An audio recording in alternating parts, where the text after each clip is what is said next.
Yeah, I'll do the introduction. I'll introduce you. Oh, hell yeah. Hey, gang, what's cracking? I'm back here with Solomon Nelson, the only man who has figured out how to get me to generate content, which is to ask me simple questions and then let me talk for an hour, and then he goes back and edits it into something coherent.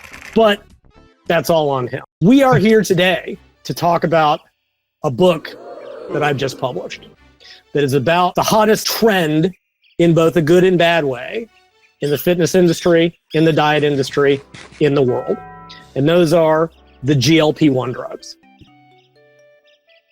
Things like Ozempic, Wegovy, which are the same compound, Mounjaro, Zepbound, liraglutide, one of the older drugs, Retatrutide, CagriSema.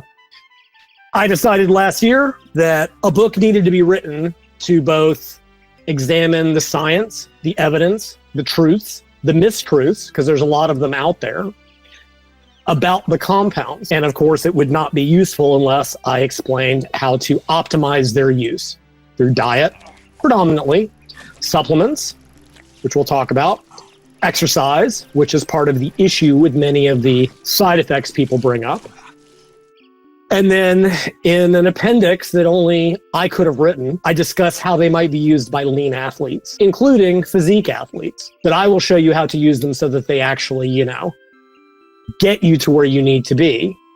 Unlike Mike Israetel, who used Retatrutide as his new magic drug and still couldn't get into shape, because unfortunately, while the GLP-1 drugs can do a lot of things, one thing they cannot do is give you a tan. So, hey, Solomon, it's good to have you back on your show. Why don't we get started? Yeah, thanks. It's really more your show. What are GLP-1 drugs, Lo? You mentioned a few of them before. Semaglutide, Tirzepatide. Is that how you pronounce it? I say Tirzepatide, but whatever. Tirzepatide. I don't have the spelling in front of me, but yeah, there's also Retatrutide. Retatrutide, there's CagriSema, there's a whole bunch, and there's also liraglutide. So let's back up. GLP stands for glucagon-like peptide, which is exactly what it sounds like. So if we go back into a brief history lesson, back in the early 20th century, scientists knew that the stomach was releasing something in response to meals. And they found this, that when you ate something, you got a different response in terms of blood sugar and insulin than if you injected the nutrients or infused the nutrients. But they didn't know what it was. Right? They just knew there was something. In the 20s, they gave these things the term the incretins, I-N-C-R-E-T-I-N-S. Basically, they were compounds thought to be released from the pancreas that were involved in blood sugar regulation after a meal. But again, they didn't know what that, they just made up the term, they didn't know what they were. Jump to the 70s, and the first incretin was identified, and it's called GIP. Now, originally, that stood for gastric inhibitory polypeptide, or gastric inhibitory peptide. GIP. And what it had been found to do was slow digestion, right? Gastric inhibition. Later, it would be renamed to glucose-dependent insulinotropic peptide, which is just a really long way of saying that when blood sugar is high, GIP increases insulin levels to bring blood sugar down. So that was GIP. That was the first one developed. It didn't seem to do much by itself. It would be another 10 years or so before they would discover GLP, which, like I said, glucagon-like, which means it is structurally very similar to the hormone glucagon. Now, glucagon is released from the pancreas. When blood sugar is low, it stimulates liver glycogen breakdown to maintain blood sugar. GLP-1 was glucagon-like. It turned out to actually raise insulin, lower blood sugar, lower glucagon. And it turns out to work better with GIP. Right, so GLP by itself didn't do much. GLP-1, and I think there's a GLP-2, but we don't really know a whole lot about it. GLP-1 was the real player.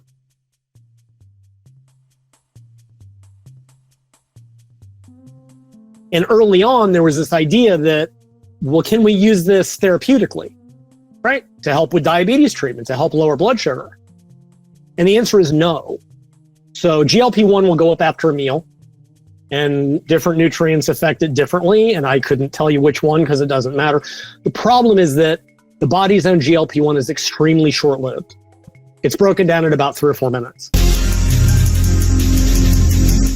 So from a therapeutic standpoint, the only way to use it was to infuse it for 24 hours. It wasn't tenable as a drug. Now, I'm probably going to get the timeline a little bit wrong.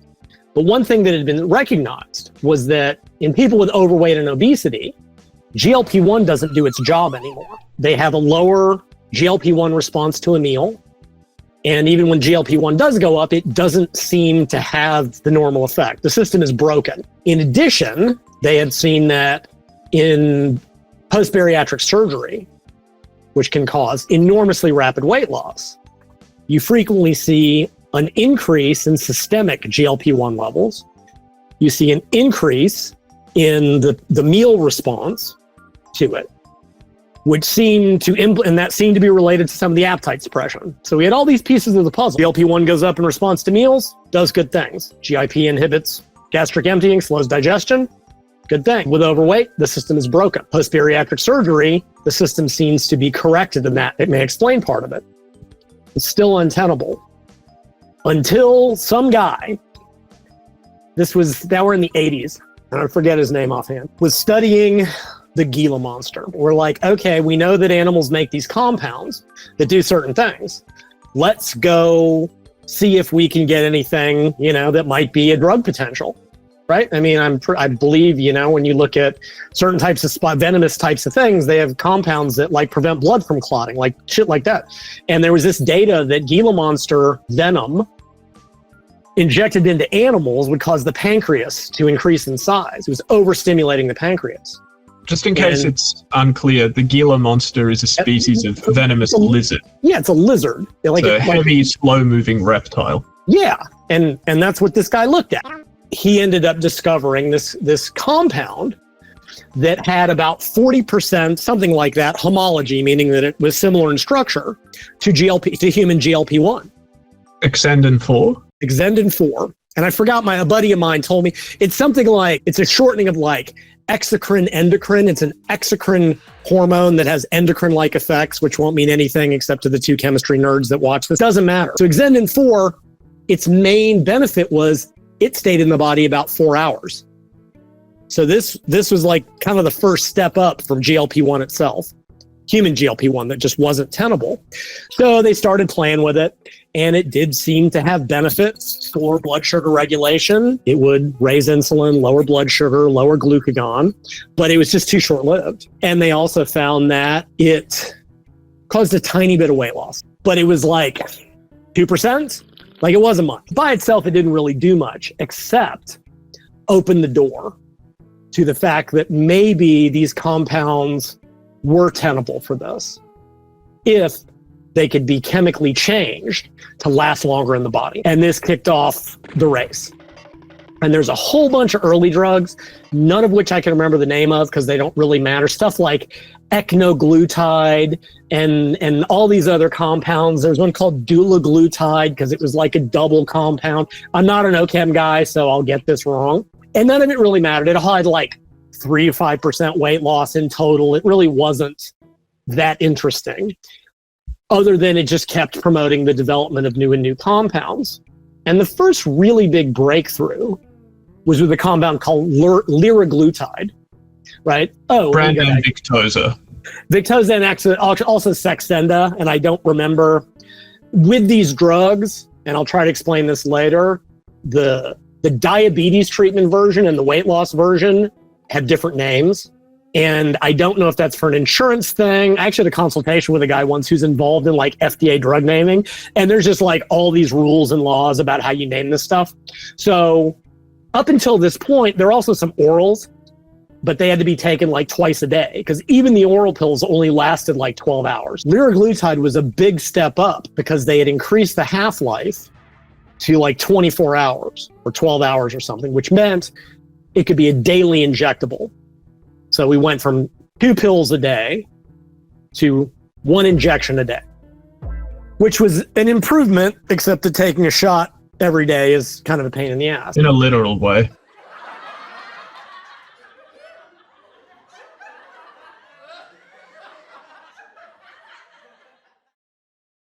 Well, yeah, no. I mean, where is the injection side for these? Typically, they use tummy fat. They use abdominal fat although you can put it other places. I think that's just a convenience thing. Most people can pull a skinfold and put it in there very easily. You can technically put it in the arm or the thigh or in your glute, and there can be benefits to do that practically. But yeah, it's a tummy injection. So it's just easy. People still don't like daily injections unless they abuse tons of anabolic steroids. Just a subcutaneous injection. Yeah, definitely. So that was a step up, and the weight loss was okay. It was about 5 to 7% total body weight over 20 weeks. And then it kind of stopped working. And they did see more. They saw up to like 12% total weight losses with like intensive behavioral interventions. But by that, I mean specialty weight loss clinics with highly trained people, which isn't really practical when you're looking at clinical studies. So that was kind of the first big step, and it's still out there. It's still, I did another consult with someone, and I forget which country they were in. They can only get liraglutide, right? I often forget that in America, we can get all the cool stuff, and in a lot of countries, liraglutide's the only one that's available. It was approved first for diabetes treatment, and then some point later, you can look it up in the background. I don't remember. The FDA approved it for weight loss a little bit later on, which is its own issue. Then came the next big step, and that was the development of semaglutide by, I want to say, Novo Nordisk. By that point, they had figured out how to give it a half-life of about 7 days, which meant you could now move to a once-a-week injection, right? That's a huge improvement from a practicality and adherence standpoint. It had significantly greater results. How'd they do that? Was it like an ester length thing or what? Ask a chemist, dude. I couldn't begin to tell you what modification. That is so far outside of my field. I mean, it's in the literature. The important thing for our purposes is just... Yeah, it's in the literature how they did it, and I don't care. It's just not my area of field or interest, and in a practical sense, it doesn't matter. So that was a big step up. There's been a zillion previous anti-obesity drugs, and actually the first chapter of my book is a history of obesity drugs, starting in the early 20th century. I talk about T3, amphetamines, DNP, fen-phen, ephedrine. The take-home of that is that previous anti-obesity drugs typically crap out about 10% of total body weight. That's it. And then that's all you get. Whereas bariatric surgery was about 25%. So significantly higher. So liraglutide was not much better than previous drugs. Again, this was all kind of proof of concept. Semaglutide went past that. And I think it got to something like 12 to 15%. I don't have the exact, so on average, right? And I realize what that means. That means some people got more and some people got less. That was average weight losses over a fairly extended period of time, by which I mean most of the studies are like 68 weeks. It's over a year. And if I'm honest, and you actually math it out and look at the weight loss curves, it's not as impressive as it sounds. Do the math on that. If you've got a 100-kilo person, right, 220 pounds, and they lose 10%, that's 15 kilos, that's 33 pounds over 52 weeks, about 3/4 of a pound a week. Bruh. I mean, that's great compared to previous amounts. In most of the studies, the placebo group loses 2.8%. And it's weird. If you start looking at all the papers, which I did, the placebo group always loses exactly 2.8%. I'd swear to God they were faking the data, because it's 2.8% across paper after paper, or they're using the same cohort of data. Paper after paper after paper after paper, 2.8%. It's super weird. 12% is still pretty good. 12 to 15%. Now, semaglutide, importantly, was just a GLP-1 agonist. All it did was mimic GLP-1 in the body. The big difference between it and the body's own production is that it actually sends a stronger signal. There's more of it, and it sends it chronically. Whereas meal GLP-1 goes up for 3 or 4 minutes, and then that's it. Although there's some breakdown metabolites that might have some other effects, and I kind of zoned out at that point because nobody is really sure about the data. So again, that was a pretty big step up. Semaglutide was originally approved for diabetes as Ozempic, right? And that's unfortunately for a while, Ozempic became the generic term for these drugs, although it's not accurate. It's like a Xerox copy machine thing, right? Or a Kleenex nasal tissue thing, right? Ozempic is a trade name. Semaglutide is the chemical name. And yes, they all end in tide for reasons. That's always the case with drugs. Beta agonists are all albuterol, salbutamol, clenbuterol. That's just how this stuff is named. The weight loss version, specifically, maybe the tide will turn at some point.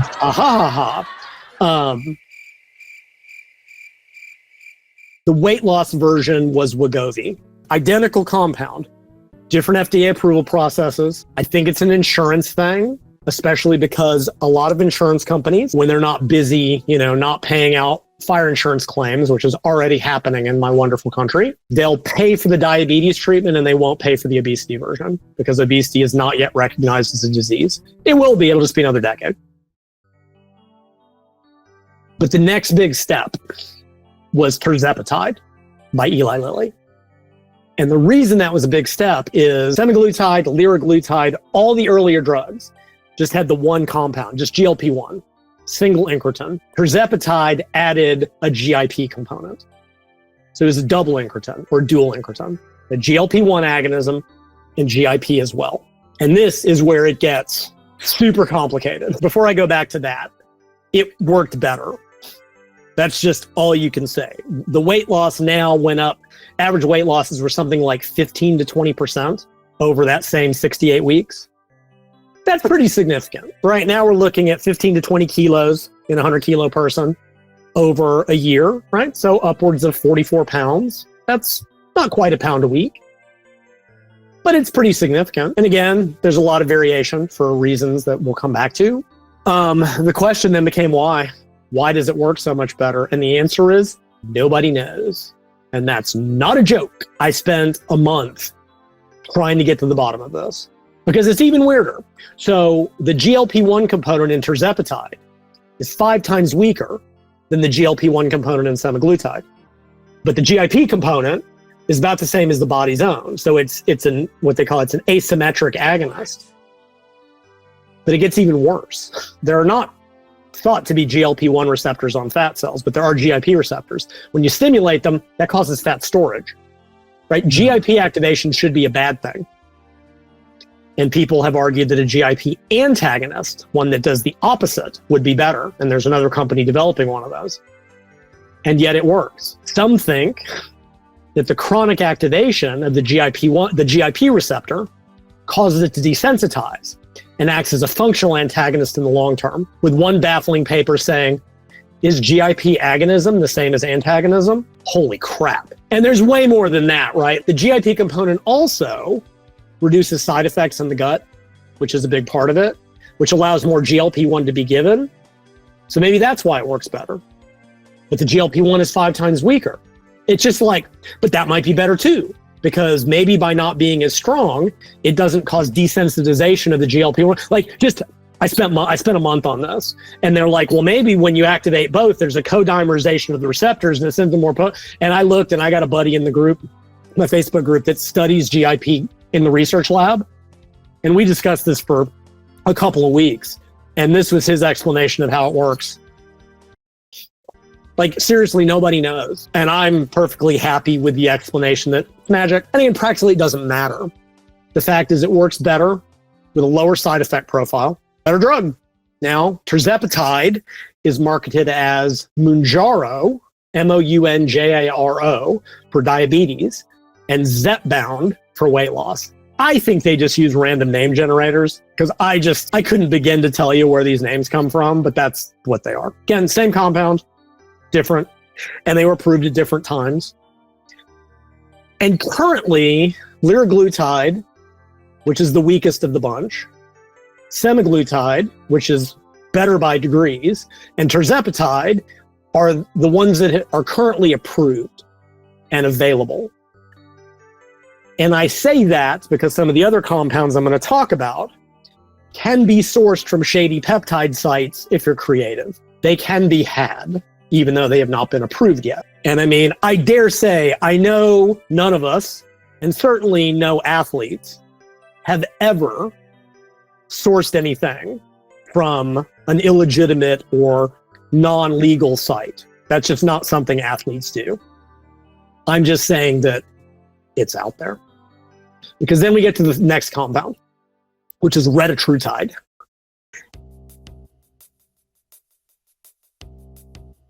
which doesn't have a commercial name yet. It's still in the research stages. I'm going to call it a triple incretin because I can't be bothered with the semantics. Retatrutide has a GLP-1 component, a GIP component, and a glucagon component.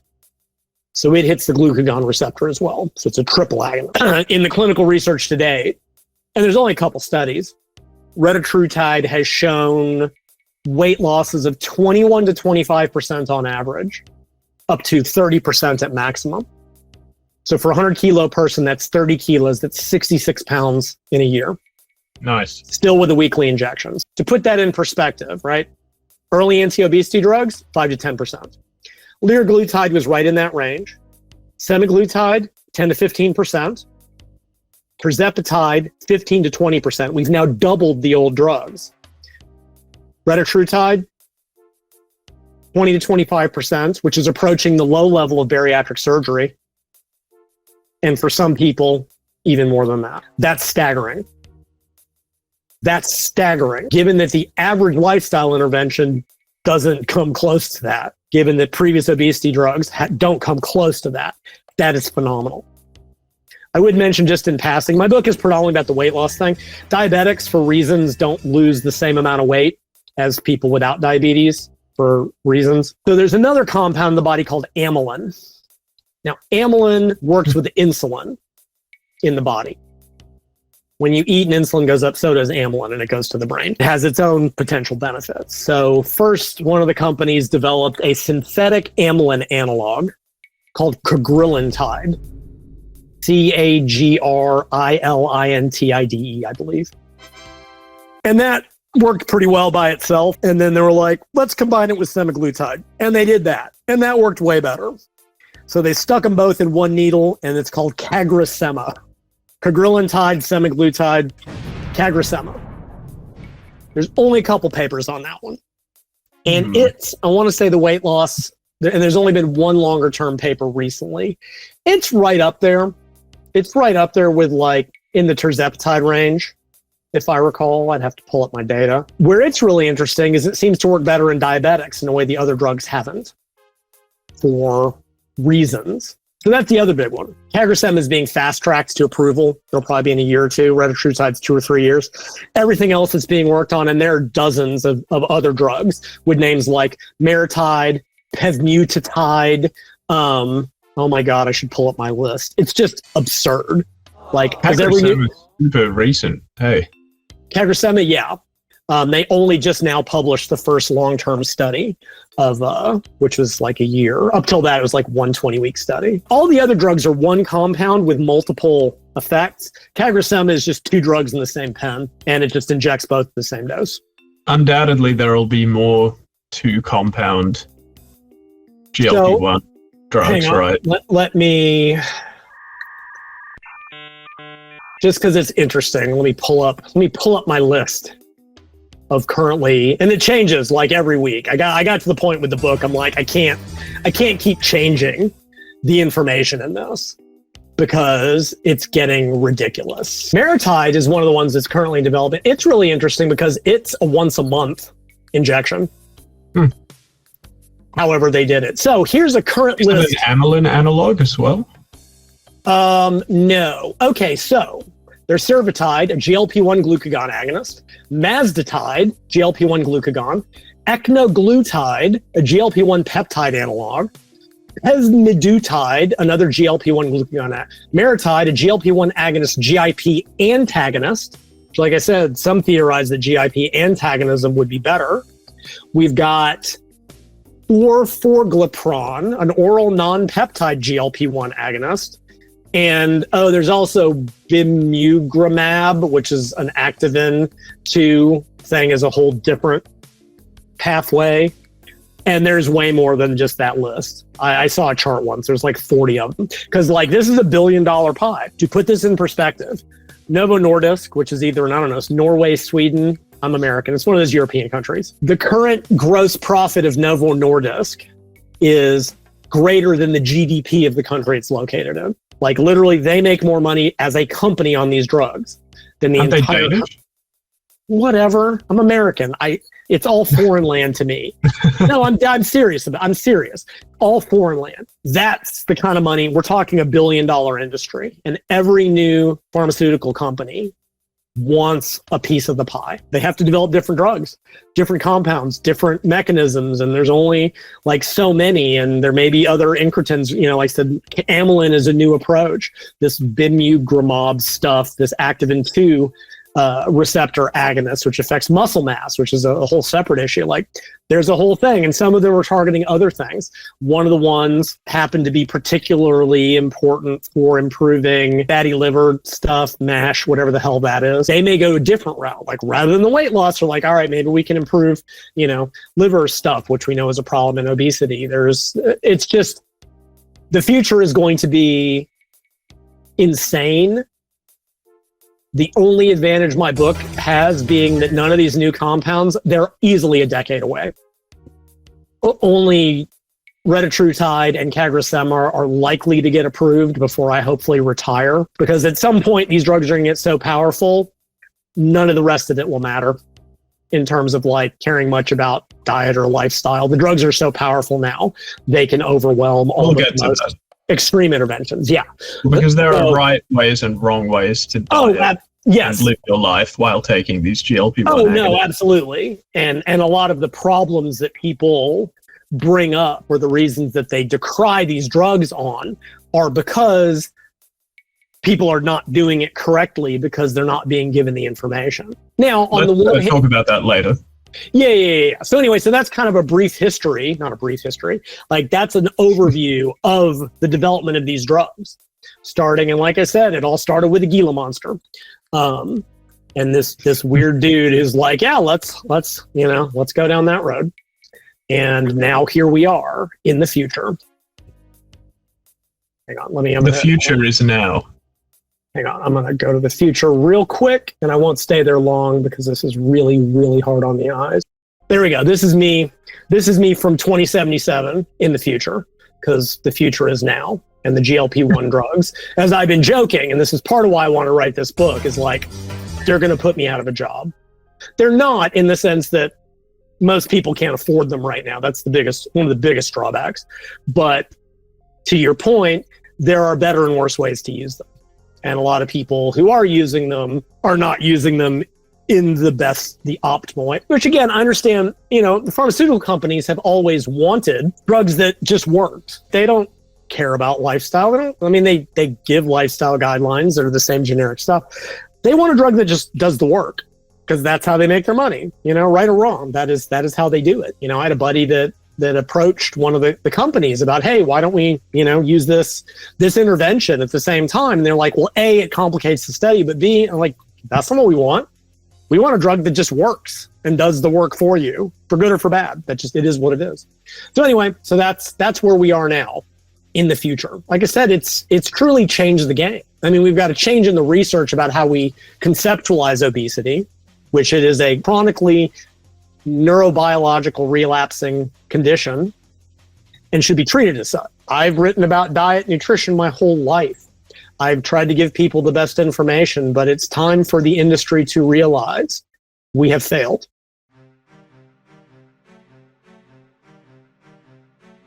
In the aggregate, we have failed. For 70 years, for 100 years, we have failed, and nothing is going to change that. There is no new diet, there is no new exercise program, there is no new intervention that has not been done that has or will meaningfully change our success rates with people until now. And people can accuse me of jumping on the bandwagon. I see it as, if you've got a tool to use to accomplish a goal, use that tool. Yes, use it in conjunction with lifestyle. Absolutely. I would never argue against that. But it's just like mental health stuff. 20 years ago, mental health was like just a personal failing, a mental weakness. Just try harder. We know better now. And obesity is still mired in the old sloth and gluttony BS that it always has been, in the same moralistic posturing. You're a professional victim.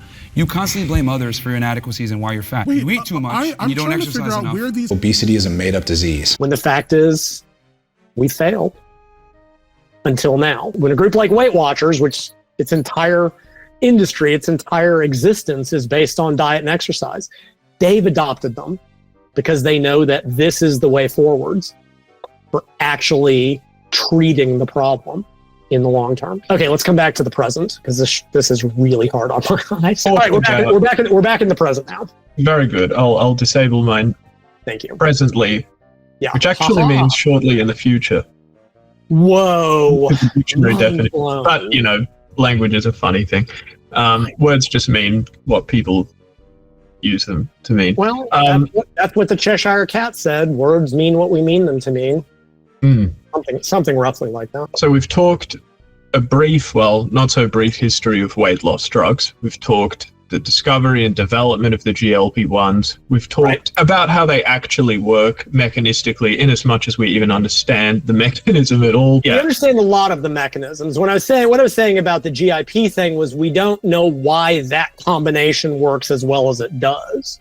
Yes. But going back to mechanism, we should briefly touch on that, because this is a place where there's some misconceptions about it. GLP-1 slows gastric emptying, meaning that food stays in the stomach, keeps you full longer. There's actually this weird paper from, 5 or 10 years ago that nobody ever pursued. They're like, first they identified 4 different subtypes of obesity. So they called the hungry gut, which meant that the gastric emptying occurred very quickly. The hungry brain, which means people didn't get the same fullness signal. The emotional eater, which was like a questionnaire, people who eat for emotional reasons, and then what they called low metabolic rate. And they either let people choose their own medication or be put on a obesity subtype specific approach. So the hungry brain group got phentermine, which is just a central appetite suppressant. The emotional eating group, I want to say, got bupropion or Contrave, which helps the reward system. And the hungry gut, the fast gastric emptying, got liraglutide. And the proper drug generated about 50% greater weight loss by approaching obesity from a specific subtype. So that's one of the big mechanisms of the GLP-1s. They keep food in the gut longer. Although, interestingly, that effect goes away in about 16 to 20 weeks, but only with the injectables. With the orals, it doesn't. Again, when the receptor gets hammered over and over and over again, it does desensitize. So after about 20 weeks, that effect goes away. More importantly, GLP has an effect in the brain. There's indirect data, right? The problem is you can't measure this easily in humans. A lot of the early animal research is like, oh, we injected GLP-1 directly into the brain. You can't do that in humans without a very long needle and a big bottle of vodka. So some of this is being inferred that it is working in the brain in humans. There's a bunch of shit about like, can these drugs even cross the blood-brain barrier? And maybe the earlier drugs did, and we don't know if the later drugs can, but they might get into the brain through a different indirect pathway. And that's when my eyes glazed over and I stopped caring. Because like, yes, it's interesting, but practically, does it really matter? We have some indirect data that it is certainly affecting hunger in a central way. You put people in front of a screen and show them food words and non-food words, and you see what their attention is drawn to. And if you give them the drug, they're not as food oriented.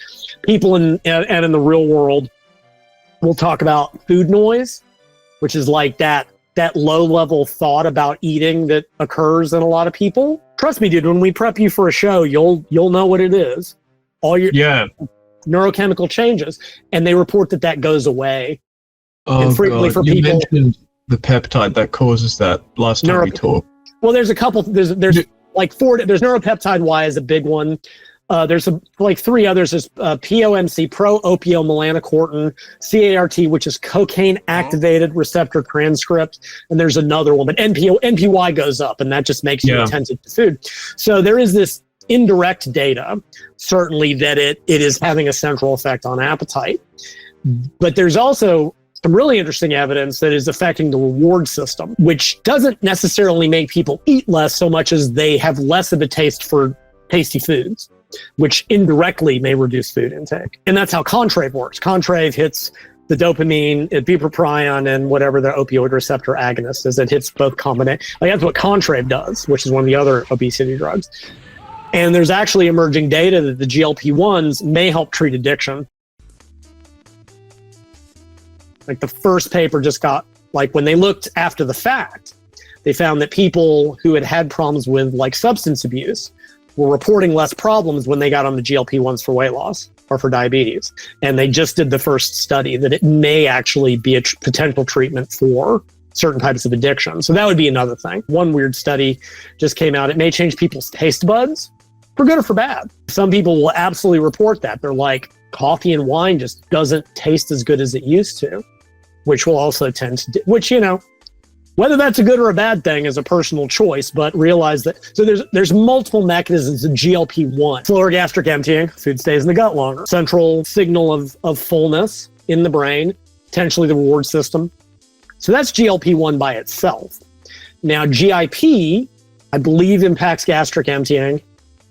Also seems to work in the brain, and I think it probably synergizes with GLP-1. People want to think that it burns fat. One paper showed that it increases daily fat oxidation by like 10 grams a day. Whoop-de-doo. GIP activation actually stores fat. But chronic GIP activation may be the same as antagonism. Nobody knows. All we know is it works better. But predominantly, those two are appetite suppressants. I mean, that's the predominant effect for all these drugs, in addition to anything else that may be happening. They are appetite suppressants, and I'm going to keep beating this point in, which I'll come back to at the end. Now, with Retatrutide, it gets more interesting. Glucagon can raise energy expenditure if you infuse it chronically. So there's a bunch of research from back in the day that if you infuse glucagon, it will raise daily energy expenditure by somewhere between 70 and 200 calories, depending on the paper. But then again, I found one paper that they infused it for 3 days straight and saw no effect. And unfortunately, the researcher never emailed me back when I asked her to speculate on the discrepancy. But I tried. So it's speculated that Retatrutide also increases energy expenditure. This is why Mike used it as his magic drug. My special sports supplements. Now, they're inferring from the glucagon infusion studies that it does. But it hasn't been directly measured with Retatrutide. A lot of animal work. You know, I don't trust animal work. These drugs do a lot of things in animals that it does not do in humans. I'm not saying that it doesn't have that effect. I'm saying that it hasn't been directly demonstrated that it has that effect. Because I'm me, I went through and I looked at like 12-week weight loss for each of these drugs, and I back calculated what the average calorie deficit would have been to explain that, making some very poor assumptions. And semaglutide can spontaneously reduce food intake by like 500 calories a day. Tirzepatide's up at about 800. Retatrutide, if you look at the weight loss numbers over the early stages, it's close to 1,100 calories. Could that be from increased energy expenditure? Maybe. Could also be more appetite suppression. We just don't know. Future data may say that it does. It may say that it doesn't. Again, all I'm saying is it hasn't been demonstrated directly yet. But I will say that even if it does, even if it raises energy expenditure by a couple hundred calories, that is still a very small part of the overall effect. That means that 900 calories is appetite suppression. There's also way better ways and way cheaper ways to raise energy expenditure by way more than that. 80 micrograms of clenbuterol will raise BMR by 20%. For a 200-pound person, that's 400 calories right there, and it's way cheaper than Retatrutide.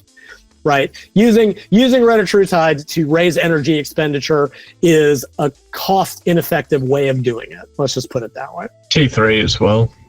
Oh, add T3 and it's probably 30%. Like, I don't have the data on that because I haven't seen it combined, but I've got the paper showing that 80 mics of clenbuterol in humans will raise BMR by 20%. 80 mics? I mean, because somebody in my group came in, they're like, oh, I'm using Retatrutide to raise energy expenditure. I'm like, why would you spend $1,200 a month when Clen is cheap as chips? Plus with T3, like, what an ineffective way to go about it. So again, even if it does, it's still a minor effect. The primary effect of these drugs, and this is what I really need people to hear, and this is part of the message that's been garbled, is that they predominantly work via appetite suppression. It's just a chemical way of putting someone on a diet. Nothing more, nothing less. Predominantly. Might the GIP do something in the fat cell? Yeah, maybe. Is that the major effect? No, eating 800 calories less per day is the major effect. Any slight increase in fat mobilization in the long term, fine, that's value added. But yohimbine is cheaper, right? I mean, for God's sake, they are secondary, tertiary, quaternary to the primary effects. any effect of the glucagon component, if it exists, is still way secondary. Glucagon also slows gastric emptying. It impacts appetite as well. So those extra 200 calories could just be more appetite suppression. We don't know yet because it hasn't been measured. So I bring this up because they think these drugs do something that they don't. Again, not through any fault of their own. It's because most of what's being said, they're like, well, if I'm on a diet and I can stick to my deficit, will these drugs help? No, period. Just no. They are either to spontaneously create a deficit, which happens in some, but not all people, or to help you adhere to a deficit in the long term. That's it. If you take them and keep stuffing the pie hole, which many people do, you won't lose an ounce. Right? They're not any more magic in that sense, right? They're not going to magically take weight off because some people do not get the same appetite suppression. There's a huge variability, which we'll talk about because nobody addresses that either. Some people get no weight loss and other people get massive weight loss, just like with anything else. Now, the newer drugs, that may not be the case, right? They may very well come up with new drugs that are new GLP-1 based compounds that do measurably increase energy expenditure. And they will be breathtakingly expensive. Clenbuterol will always be cheap as hell. Right. Honestly, just put Clen in the needle and be done with it, right? Like, get some of that. What's that stuff they use? It's injectable Clen and yohimbine. It's something the bodybuilders use, which is dumb, but whatever. Like, just put that in your... Yeah, me neither. I forget what it's called. Like, Helios, I think. Look it up. It's some injectable carnitine, yohimbine, clenbuterol. Good way to wreck yourself if you misdose it. It's an appetite suppressant. That's it. It should be treated as such. Again, predominantly. Quick tangenting. One thing that's really coming up lately, they're like, oh my God, the GLP-1s have all these other health effects. They decrease heart disease. They decrease diabetes progression. They improve polycystic ovary syndrome. They decrease stroke risk. Yeah, because weight loss does all those things. I read these papers and they're like, oh, well, maybe the GLP-1s are having an effect at the kidney. Okay, why? Right? Think about what GLP-1 does in the body. You eat, it goes up for 3 or 4 minutes. It never makes it past the pancreas.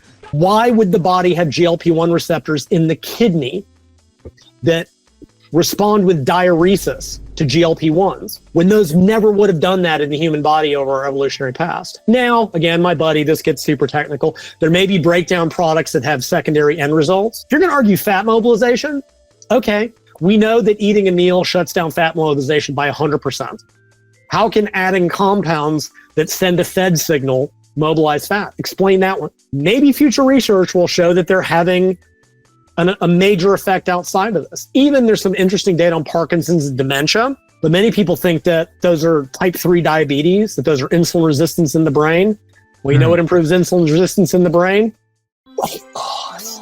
All those endless pop site articles about the purported benefits of GLP-1 drugs, as if they go beyond weight loss, or just right. And I mean, and there again, to separate that out would be very difficult because you would have to give someone a GLP-1 and then feed them enough to prevent weight loss and see if the effect still occurs, which then introduces another right. They'll do statistical meanderings. They'll be like, the improvement in this was greater than predicted by the weight loss, or whatever. That's fine.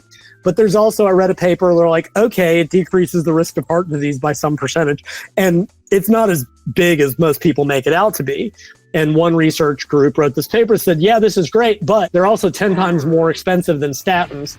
So the newest one is, they decrease sleep apnea. Yeah, because weight loss does that. I wonder if they decrease non-obstructive sleep apnea. That would be an interesting question, exactly. And I imagine they wouldn't. Exactly. And unfortunately, and that caused one of the big CPAP companies' stock to crater when the FDA gave them approval for that. The holistic quacks are like, we're microdosing GLP-1. Oh, it'll improve muscle mass because it increases blood flow to the muscle. Well, yeah, it did in one study in old people and it did nothing in lean people. And there's just, people have turned these things into far more than they are. Somebody sent me a podcast that I sat through and got stupider by the minute. And they were like, we microdose these GLP-1s. We're using a lot of other compounds too. I'm like, well, then obviously it's the GLP-1s. Based on what I've read, which is literally all of the papers, the weight loss is driving most of the bus. Yeah, we're not suggesting there's no other mechanism. It's just we don't know yet. Yeah, exactly. It just, yeah, exactly. Like even the stroke papers were like, yeah, it's because the stroke risk decreases because decreases in weight loss. blood sugar, blood pressure. I'm like, yeah, I mean, that's great. Like, those are great benefits. Still doesn't stop PopSci articles from saying exactly. From being like, GLP-1 drugs cause stroke risk to go down. Yeah, exactly. And it's like, well, yeah, because weight loss does that. And again, it's always animal research. Whenever I see a claim in a paper that seems off, I'll go pull it. And invariably, I'll say it was shown in humans. And somehow when I pull the reference, it's always in rats. Always. And I get it. It's easier to study. But does that mean it actually occurs in humans? Maybe. I still don't see fundamentally why. And a buddy of mine actually reached out to another researcher who said, the problem is that the assays for the GLP-1 receptor are not very good. You often are picking up maybe what might be false receptors. Here's another good one. Paper came out recently that in men with overweight, who lost a bunch of weight on GLP-1s, like 1% developed erectile dysfunction and hypogonadism. Now, we know that weight loss improves both of those. So why would this have occurred? And they're like, well, there's GLP-1 receptors on the Sertoli cells in the testicles. Fucking why? No meal-release GLP-1 would ever get to that area of the body. From a teleological standpoint, why would there be a receptor there? Because it's not only that it doesn't do what meal-related GLP-1 does, it really does the opposite. Name me another hormone that does that, right? We know what testosterone does. If you give someone more testosterone, it does more testosterone things. It doesn't do the opposite of testosterone things. So tell me why, if GLP-1, if we know that eating inhibits fat mobilization, why would mimicking eating hormonally do the exact opposite of that? That's how magic these compounds are. They work in the body in a completely opposite way of what they normally do. No researcher I have ever read in one of these papers has even broached the question of why this might be. They just take it at face value. Oh, well, this animal research shows this. This is cool. This is what happens. Nobody has even asked why this would be the case, except me, apparently. I mean, weight loss could bring about hypogonadism if it brought you into, if it were to bring you into the single-digit body fat percentage range, It and was you not. weren't It was not. steroid stack. It was. This was people with. We know that people with obesity are frequently hypogonadal because of increased estrogen production. Losing weight always improves things, but for some reason, this 1% of dudes ended up with erectile dysfunction, which also could just be random noise. Yeah, I would. We know. I mean, let's face it. A lot of the things you see in terms of the major negative side effects are frequently associated with overweight and diabetes to begin with. So it's like, are the drugs exacerbating it somehow? Maybe, or maybe it's just random noise. Who knows? To speculate that it's because there's GLP-1 receptors in the nads, and it's like, okay, cool. I'm going to need something a little better than that. I know you know the literature a lot better than I do, so perhaps you can tell me if this has been studied, but I would imagine that most, if not basically all of the measures of health that improve in overweight and obese people when on GLP-1 drugs wouldn't come about if they were to eat at maintenance calorie intake. It'd be a hard study to conduct because it would basically involve force feeding. Right, and that's what I said. Metabolic ward. That's what you'd have to do. Yeah. You would have to maintain body weight in the face of this and see, do we still get the same benefits? And I would imagine stroke, sleep apnea, all of those things you mentioned, you just wouldn't see improvements. Well, and that's you know, my hypothesis. Well, and so getting to the variability issue, which we can maybe discuss now or touch on. Yeah, let's talk about that next. So, you know, we talked about average weight losses. Well, hopefully people listening know what an average is, right? That means that some people got more and some people got less.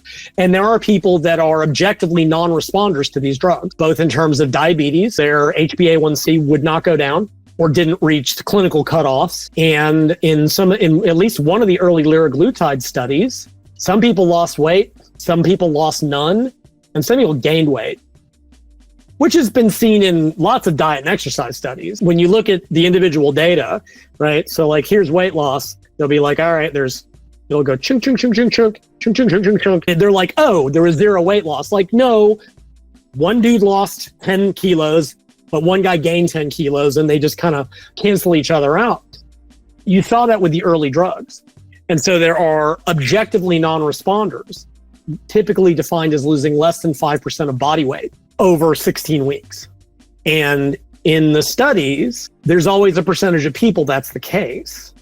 Now, what you do see as we progress from each drug, liraglutide, semaglutide, tirzepatide, retatrutide, the number of non-responders goes down overall.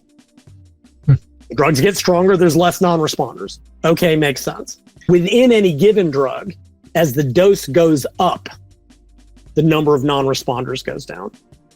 So like with retatrutide, for example, at the lowest dose, there was, 30% non-responders. Don't swear me to that number. It's in the book. I don't have it in front of me.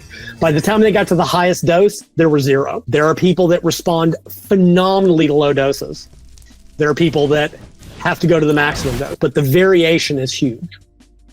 Question then becomes why? And the answer is, like, there are a few predictors of weight loss response, and one of these will blow your mind.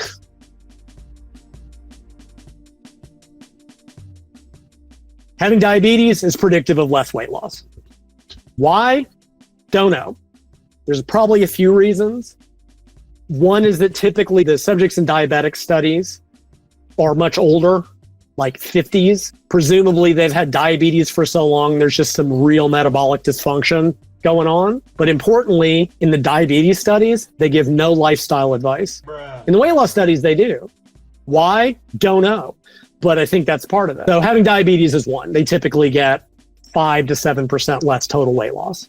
That's predictive of a lower response on average. Higher BMI tends to predict more total weight loss because duh. I mean, kind of course it does. One that I think is stupid, the people that show the fastest initial weight loss show the greatest total weight loss. That's a tautology. That just means that people who succeed, right? I don't think that says anything necessarily. That just says that, well, the people who are high responders are high responders.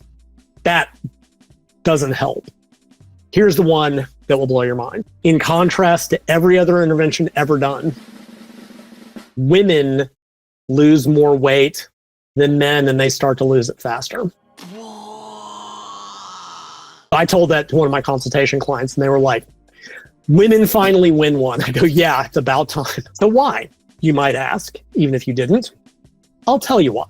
I think it's a couple reasons. One, there may be an interaction with hormones. There may be an interaction, because estrogen actually blunts appetite and has lots of good benefits, as I discussed in my women's book. But they dose these drugs at a flat level. Women, by dint of being smaller, get more total exposure. Levels relative to their bloodstream are higher.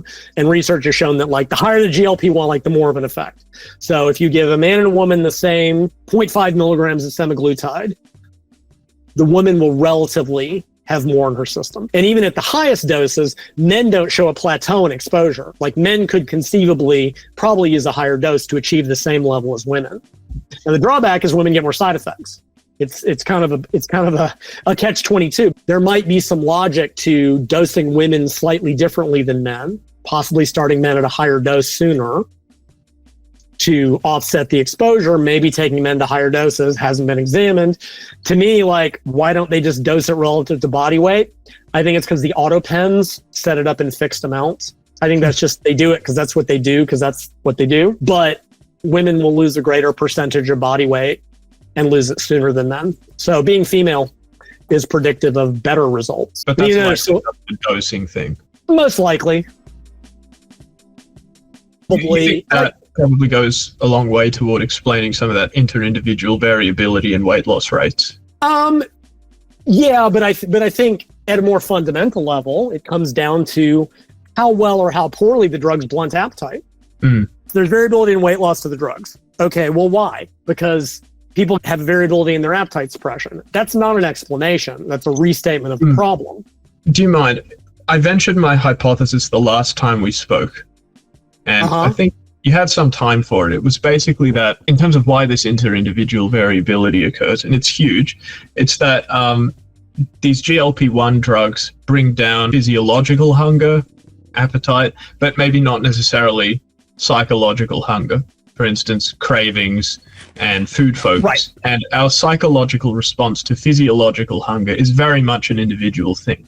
For instance, some people can feel hungry and be perfectly at ease.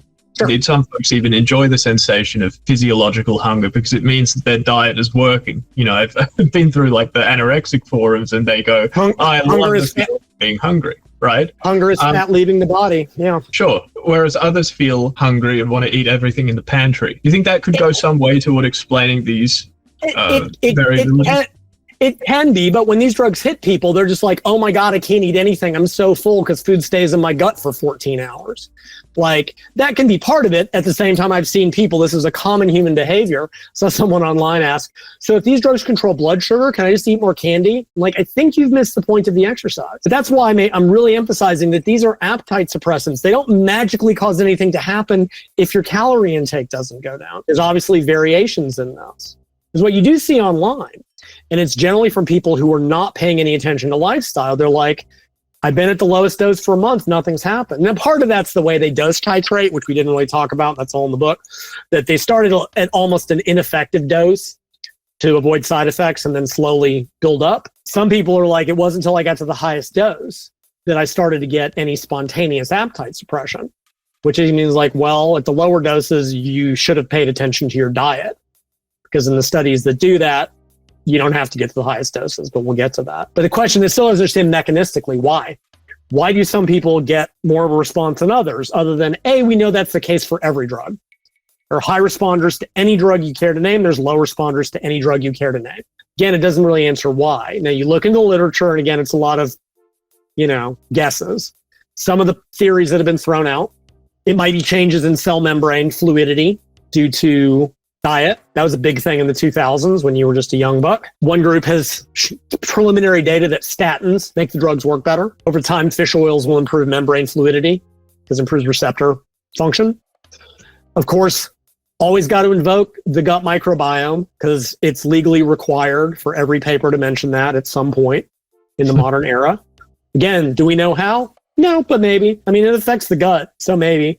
But there's a limited data that there are certain gene variations, people that don't respond to the drugs, because presumably their GLP-1 receptor is not doing what it's supposed to. Which again, it would be no different than being androgen insensitive, having an androgen receptor that's wonked. In my mind, fundamentally, is there's differences in receptor sensitivity, again, to all drugs. We know that insulin sensitivity can vary tenfold between two people the same body weight and body composition. Genetically, we know that androgen receptor sensitivity can vary. That's why some people are hyper responders to anabolics, and other people can take all the drugs in the world and still look like Mike Israetel. And the fact that as the drugs have gotten stronger, the number of non-responders has gone down, and as the doses go up, the number, to me, that's like some people just need a stronger drug or more of it to overcome an inherent biological result. I suspect newer drugs will solve this problem. You would have to find a way to modify receptor function in a very direct way, like with a monoclonal antibody or something like that. Somebody will do it, but it's a decade off. But there is this huge variation. Some people lose nothing over 16 weeks, which is a problem, because what that means is, you take over 16 weeks, didn't lose any weight, tough. Use something else, which I don't find very productive. Again, at a fundamental level, it means some people get huge spontaneous appetite suppression. Some people get none. And if you get none, well, you're going to have to actually pay attention to your diet. And this is all in the book, right? Look, if you're lucky enough at the second dose that you can't eat anything, cool. Like, there's still some things you should do nutritionally, but the deficit's built in because the drug is amazing. Right. I said, even the Novo Nordisk guy came out, CEO last year, and was like, yeah, on average, Tirzepatide lowers calorie intake by 800 calories. Like, that's it. That's the mechanism. Makes people eat less, except when they don't. Some people get an effect and other people don't, or they have to need higher doses, or they just early on need to pay attention to lifestyle. And a lot of people aren't. And this is where the message, again, has truly gotten garbled. And make no mistake, I was wrong about it too, till I pulled all the papers. In all the studies accepting retatrutide and CagriSema, they always give a lifestyle intervention. And that has been lost out in the real world. People are going to their practitioners, their telemedicine, whatever, and they're just being given the drug and go with God. They're not being given any nutrition advice. When they are, it's crap. Somebody sent me the handouts that they got from their doctor, and it said, eat healthy and brush your teeth. Oh my God. Oh, hell no. Brilliant stuff. Others are getting better advice, but by and large. people are assuming that, oh, I can just take the drugs and they'll work. And they do, except when they don't. Use it to support a conscious deficit by controlling your appetite and improving adherence. But in all the studies, they give interventions. And it's generic shit. Because, I mean, these studies have thousands of people, right? And so here's the brilliant advice they give them. Eat 500 calories less than maintenance. Do 150 minutes of exercise a week. Keep a food record. And they have once a month counseling sessions. You know, the same advice that's failed to work for 5 decades. In the majority of the studies, that's what they've done. And, the placebo group, it loses weight for about 8 weeks and then either plateaus or regains. 2.8%, every study. Go look it up. I swear to God. We're living in the matrix, man. Weird. It's real weird. I think that explains part of it. No, we don't know who's adhering and who's not. There have been a handful of studies that used a more intensive intervention because they want to see, is the intensive intervention more effective than the standard intervention? 500 calories, 150 minutes, counseling. Usually it's like 1,200 calories a day, couple meal replacements, which helps with control, 250 minutes. And by and large, you get better results with liraglutide. If you do liraglutide, the intervention than liraglutide, but liraglutide's a weak drug. You get to like 12% that way. But if you're looking at semaglutide or tirzepatide, the intensive intervention doesn't help. It causes no significantly greater weight loss than just the drug itself, on average. And if you think about the numbers, that makes sense. If semaglutide spontaneously causes people to reduce calories by about 500, and their maintenance is about 1,800, well, that'll be about 1,300. 1,200 calories, that extra 100 calories a day doesn't make a damn bit of difference. Or they work worse. With tirzepatide, the intensive intervention gave worse results than just giving the drug. There's a little bit to do with sequencing. Read the book. I don't want to give all the secrets away. But they do give an intervention. Now, again, they still don't break it up, right? Still over the first 20 weeks, like that's when the rapid weight losses happen. And there's actually a big fall off. Like you look at the data and it's like first 20 weeks, next like 24 weeks, and then jack shit. Tirzepatide, for example, it's like 16% by week 20. And then it takes like 24 weeks for the next 4%. Right? So it's like, it's longer to lose 1/4 as much. And then it's like 2% over the last 24 weeks. Right? Like who gives a shit? Which is really interesting because the way they typically dose escalate these compounds, you reach maximum doses at 20 weeks. You would think that losses would accelerate, and yet they do not. Like here's semaglutide over the first 20 weeks, here's tirzepatide, and then here's retatrutide, right? The difference is and then the slopes are basically the same over the remainder of the studies. And I'll send you that image when you put this up. Yeah, it's great for about 20 weeks, and then everything kind of goes to shit, which is probably because the body is starting to counter-regulate and increase appetite, and people are eating more without really realizing it. And metabolic rate is slowing down because you're smaller and energy expenditure and all that stuff I've been writing about for 20 years, right? None of which has been measured. But honestly, after the first 20 weeks, like I said, retatrutide is like 16% in 20 weeks, 25% over the next by 72 weeks. It's like, yeah, great. You might as well have stopped. You might as well just quit at 20 weeks because that's where you got the most weight loss. So yeah, so that's the intensive intervention. And then there's the cool studies, which again, I'm pretty sure I'm the only one that's read them. So there were 2 studies in one case study that combined a very low calorie diet, meaning 600 calories a day. A badly set up very low calorie diet, but a very low calorie diet nonetheless. Now in the first one, they gave it for 8 weeks and then added liraglutide afterwards. That's a really complicated study because they did a bunch of different stuff. So liraglutide normally gets about 7% weight loss, right? 100 kilo person, 7 kilos, about 15 pounds over 72 weeks. And most of that's in the first 20. The VLCD by itself, 13 kilos in 8 weeks, 28 pounds. It eclipsed liraglutide by itself, just the diet. But adding liraglutide at the end of the VLCD maintained it the entire time. That VLCD result of 28 pounds, that exceeds semaglutide over a year. Semaglutide's like the 10 to 15%, maybe 15 kilos. Semaglutide's about 33 pounds over a year. This did 28 pounds in 8 weeks. They made another paper, very similar, VLCD, semaglutide alone, VLCD plus semaglutide.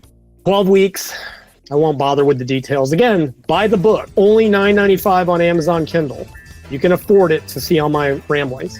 12 weeks, same 28 pounds, 13 kilos. But here's what was interesting. The semaglutide did not improve the results at all. The LCD, 13 kilos. The LCD plus semaglutide, 13 and a half kilos, like a pound more. Okay, so how does that make any sense? Semaglutide lowered calorie, and then the semaglutide group only, that was like jack shit. It was like 6 kilos. It's like half as much weight loss by itself. Well, if you look at the numbers, it all adds up. Semaglutide group lowered their calories to about 1150. And those numbers work out.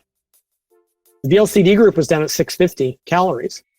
Adding semaglutide didn't lower calories any further because it's not that powerful. Now you might ask, did the semaglutide make the diet easier to adhere to? Did it decrease hunger? And this blew me away. The researchers didn't ask. Oh my God, bro. Oh, hell no, man. What the fuck, man? I get it that science is hard. If it's too hard to do your job well, go do a different job. Email me about these study designs. How would you study an appetite suppressant and not think to just check to see if their appetite was better controlled? So frustrating. I read this, go, are you now, the fact that the results were the same suggests that it didn't, at least over 12 weeks. Now, longer term, absolutely. But like, yes, it drives me nuts. Again, a friend of mine emailed the researcher and he was like, yeah, I think one guy maybe said he was less hungry. Jesus Christ. But anyway, the point of this all being now, what's really interesting about this VLCD semaglutide study was it was in diabetics and it crushed all of the previous diabetic studies that didn't use a lifestyle intervention. That suggests to me that part of the problem with the weight loss in the diabetic studies is that they're not telling them to change their diet. 28 pounds over 12 weeks beats semaglutide over a year. If you compare it to the 12-week weight loss of Tirzepatide, it beats Tirzepatide over 12 weeks. It matches Retatrutide over 12 weeks because I mathed it out. I got the data because of course I did. I sat down and I looked at it, right? Because that massive deficit from the diet alone exceeds what semaglutide can do spontaneously, exceeds what Tirzepatide can do spontaneously, and matches what Retatrutide can do. Diet alone. And then here's the case study that will blow your mind. The woman, severe obesity, by which I mean 647 pounds. That's 320 kilos? 640 pounds? Yeah. So 291 kilos? Close enough. So it was one of these hospital admissions. So they put her on a VLCD, in that same 650 or so calories, 5 weeks of liraglutide, and then they switch her to semaglutide for the next 21 weeks. So 26 weeks of weight loss. She lost 127 pounds. That's just under 60 kilos. This is 25% of her body weight in 26 weeks. And this was with the typical badly set up VLCDs without enough protein, which just goes to my point. These drugs are appetite suppressants. Once they get to the point that they can suppress appetite more than a VLCD, the diet will become irrelevant. But in the interim, like I said, 12 weeks of a VLCD stomps semaglutide over a year. And imagine if they did a VLCD for a year with semaglutide to control hunger. You could get 35 kilos. Easy. But that's not what they're doing. And I actually had a consult recently. And as someone, she's fought with her weight for years. And last year, after gaining a bunch of weight on fertility treatment, she went on Mounjaro, Tirzepatide, and did it with my rapid fat loss diet. See our previous video. Over the last year, she's lost 50 pounds, still losing. Like, part of her consult with me was like, when do I stop?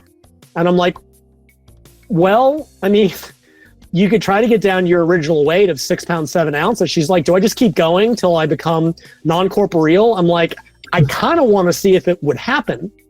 But what's amazing, she showed me her weight loss curve because she's data-driven, same thing. Right, so on the studies, it's donk, donk, donk. Her weight loss, 1 year, straight line. Because with a big enough deficit, the GLP-1 let her maintain RFL with no effort at all. And she lost more in that year than people lose with semaglutide or tirzepatide by themselves. Like I said, Retatrutide approaches 25%, which is, 25 kilos, about 55 pounds. She lost that with RFL plus tirzepatide. So the point of this all being that, yeah, if you're lucky, and she was a high responder. She only needed the second dose of tirzepatide, and she never had to go any higher. The point of this all being that I think non-responding, the variability, like the low responder, not the variability, to a degree, I think it's underdosing. Because like I said, stronger drugs and higher doses tend to reduce the number of non-responders. But I think it just comes down to, if it spontaneously decreases your appetite, you'll get because you are a high responder. And again, it's kind of a circular argument. It's kind of like, you're a high responder, you're a high responder. And if you're not, you're not. But if you're not, that means that you're going to have to either wait 20 weeks till you get to the highest doses if needed, or you can make change. You're going to have to make a conscious attention to your deficit. Again, I talk about all these options in the book. Because it is, in a way, this book was more complicated to talk about the diet stuff. Some people don't have to worry about their calorie intake. They don't have to estimate maintenance or set a deficit. They just need to focus mainly on protein. We need to talk about side effects here in a moment. Yeah, I'd like to. But for other people, if you're a non-responder, guess what? You're going to have to do it. You're going to have to set a diet and set a deficit and do it right. Not to mention that if we're talking about long-term results, long-term weight loss maintenance, which again is we're all, the cretins in the industry. Well, you just regain all the weight if you go off. Well, that's true of any intervention. So how is that any different than anything else? Right? That is non-discriminatory for any other obesity intervention, diet or exercise.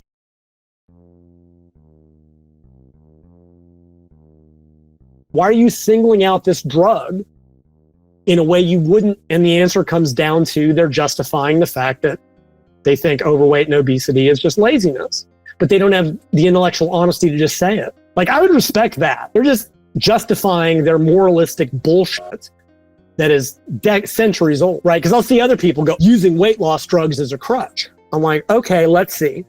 You take 3 pre-workout supplements, 4 drugs, 5 untested peptides, live on caffeine, rather than taking your pre-workout meth. Why don't you just work harder, right? It's like when Paul Carter said, oh, naturals aren't as big as the pros because they don't train hard enough. Well, then why do you take hormones, Paul? If it's just a matter of training hard and eating clean, why are you on steroids still? Why not just train harder? It's the same line in the sand. People, we always draw the line in the sand so that we're on the correct side of it and everything. I've seen steroid users do it. Oh, I take orals, but I don't inject. You hear that among heroin users too. Oh yeah, I'll smoke heroin, but I don't use needles. I'm not a drug addict. Like, what separates man from the animals is our ability to rationalize. One coach I know has said he doesn't like the GLP-1s because he doesn't want to add to a bodybuilder's drug burden. Motherfucker, they are already on 6 anabolics, clen, GH, IGF-1, insulin, and 6 peptides. But GLP-1 is going to be the tipping point? For fuck's sake. Well, they don't have that much research. Dude, there's 2 decades worth of research on these things. Show me research on any of these peptides these people are using. The hypocrisy is palpable. Now, some people listening to this are going to call you out and say, this is the fallacy of relative privation. That means the existence of one wrong or one bad thing doesn't negate the existence of another. So they might point out, hey, you're spot on about all of these untested peptides and the pre-workout stimulants, let's call them. But that doesn't negate the fact that, GLP-1, even if it's better than all this stuff, isn't independently bad. And I do want to get into that because people will claim that I want to talk about the side effects, the reported health risks. But let me make it clear. I'm not saying I think any of it's bad, right? We talked about this in the Gisette thing, right? I'm at least a relativist in this sense. Like, people's individual choices are their own. If you want to use steroids, I don't give a shit. Don't compete in a tested division and don't lie about it. Don't pretend they're special sports supplements as an example. I'm not saying any of it's inherently good or bad. I'm talking about drawing this line with that particular criticism. Oh, these aren't studied well enough. They're studied more than the peptides you're using. What's the difference? Well, I don't want to increase the drug load. Why? Because the 12 things, because they only single out this obesity drug when the real reason that they won't, whether they're aware of it or not, that they certainly won't vocalize is, I think weight loss, steroids aren't a crutch. If you take steroids to get bigger, well, that's okay. And it is. I don't give a shit. Do whatever you want to do. I seriously don't give the first damn. I don't, and I never have. Said, don't compete tested, but you do you. My problem is not, I'm not saying one is good or bad or better or worse. I'm saying that the line they draw for this one class of drugs, and only this class of drugs, and the arguments that they use can apply to everything that they say, that they think that they can justify. They justify the hypocrisy you don't like, or just the failure to identify that. You're taking all of this other stuff. Correct. And yet you draw the line. Why is this one thing? And the answer, like I said, that they don't have the guts to say is just that I think it's a crutch because people with overweight just need to try harder. Yeah, I've seen you train. Why don't you fucking try harder? Like, seriously. Well, you just regain all the weight when you go off. That is non-discriminatory for every diet and exercise program. Tell me what's the difference. And they can't. Okay, as an example, let's get away from the drug thing because it's very emotionally loaded. Years ago, I got in an argument with this very dumb person online, which is also non-discriminatory for most of the online space. And they said, I don't like upright rows because they're dangerous. And I said, well, why? They go, well, people do them wrong, they're dangerous. I said, you recommend squats, power cleans, and deadlifts. Are those not dangerous if you do them wrong? Doing them wrong is non-discriminatory for any exercise, right? Someone in my group is like, I've never seen anyone do an exercise worse than upright rows. Really? Really? Upright rows? Really? That's the worst movement you've ever seen any? Dude, I've been in gyms for 30 years. I've seen people do forearm curls in a way that would make you cry. That is non-discriminatory for any exercise. Go, why are upright rows specifically worse than these other movements? And all of their explanations come down to, deep down, I have decided I don't like upright rows. Ergo, I go, but none of these arguments, I can apply them to any exercise. Not to mention, I would rather have a rotator cuff problem than a blown disc when I fuck up deadlifting, right? Because the person who said that recommended power cleans to everybody. I go, really? You think a badly done upright row is more dangerous than a badly done power clean? Really? Same thing. They're drawing a line because they've decided X is bad. Now they have to come up with a rationale after the fact. Now they will bring up certain side effects, and those are legitimate, and there are legitimate issues, and there's legitimate issues with anything you care to name. Even that has been drastically blown out of proportion. And one of the big ones, and this is the one that people in the fitness industry will bring up all the time, that we will definitely, you know which one I'm going to talk about. Yes, because they don't understand what the drugs do. Even people that are supposedly smart with MDs and PhDs, they get this wrong constantly. And there's a paper, and I will send you the reference to put in this thing when you run it, that literally is, it should be a refresher reading for every single person in this fucking industry who doesn't understand how body composition works.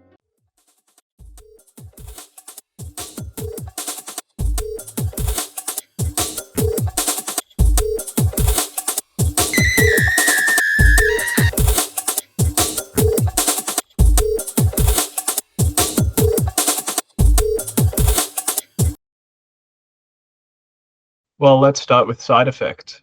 Yeah. What are the side effects of taking these GLP-1 drugs? Can and should you try to mitigate them? Okay, yeah, so there's a couple questions there.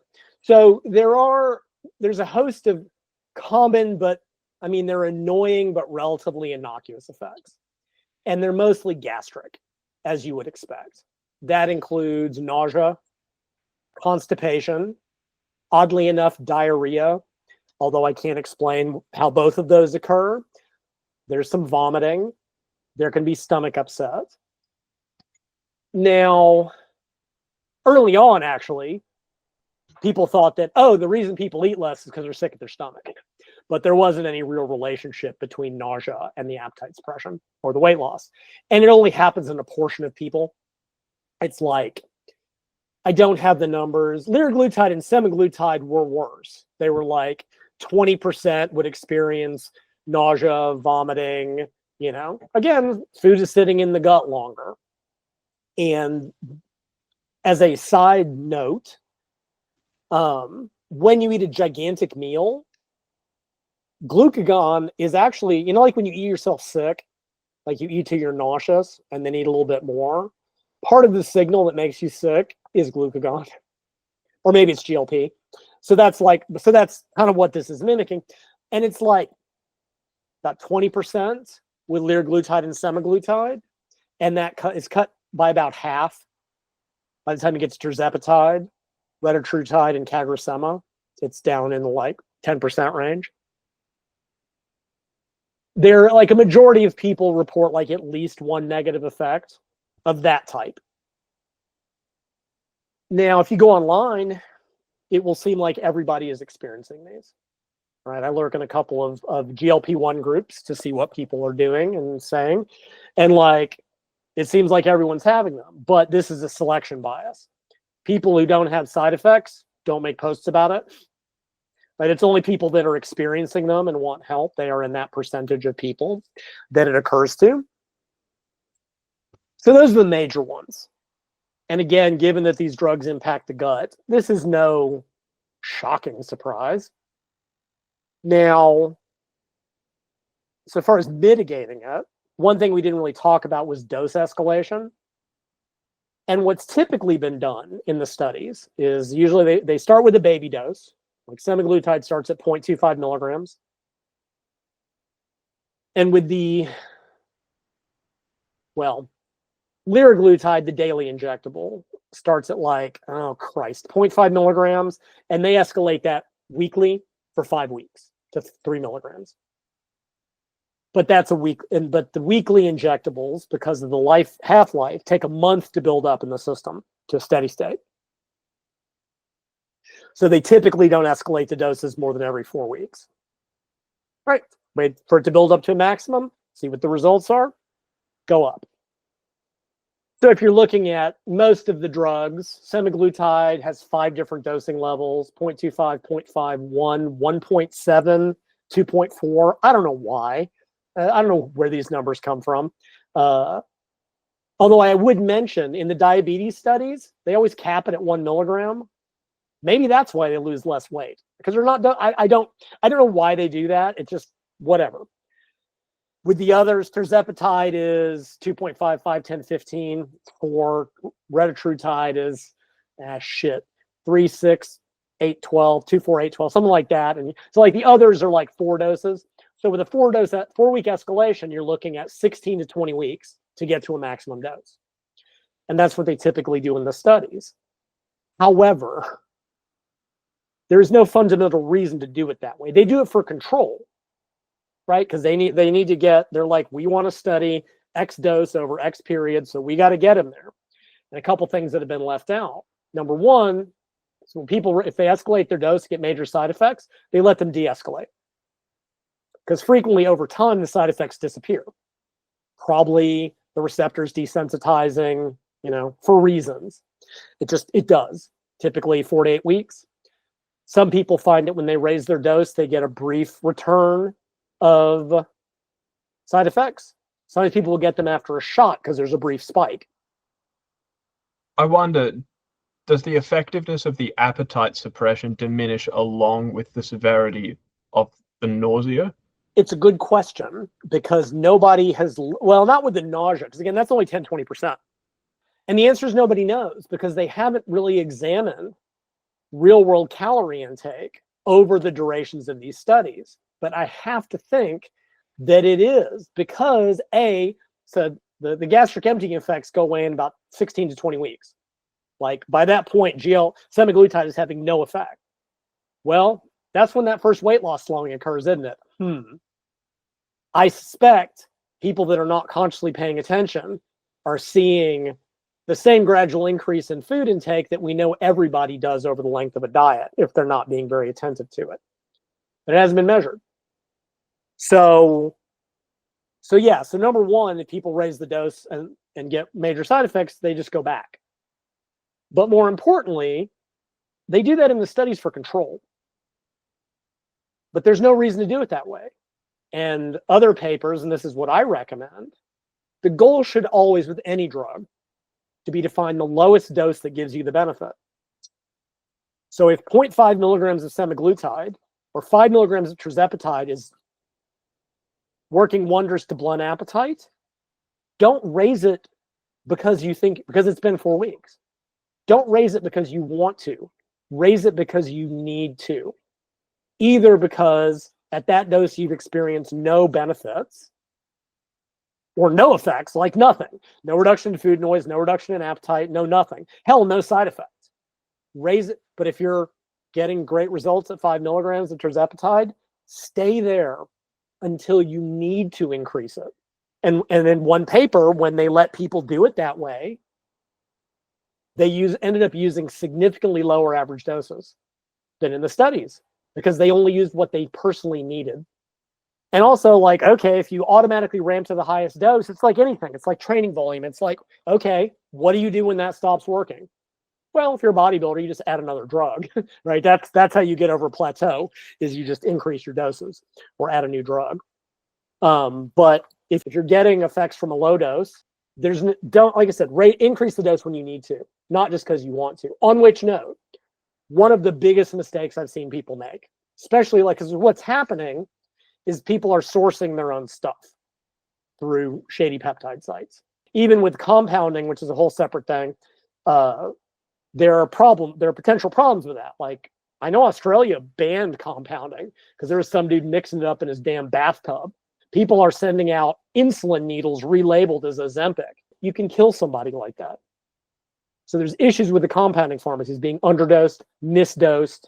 The shady peptide sites, I mean, find one you trust and, you pay your money, you take your chances.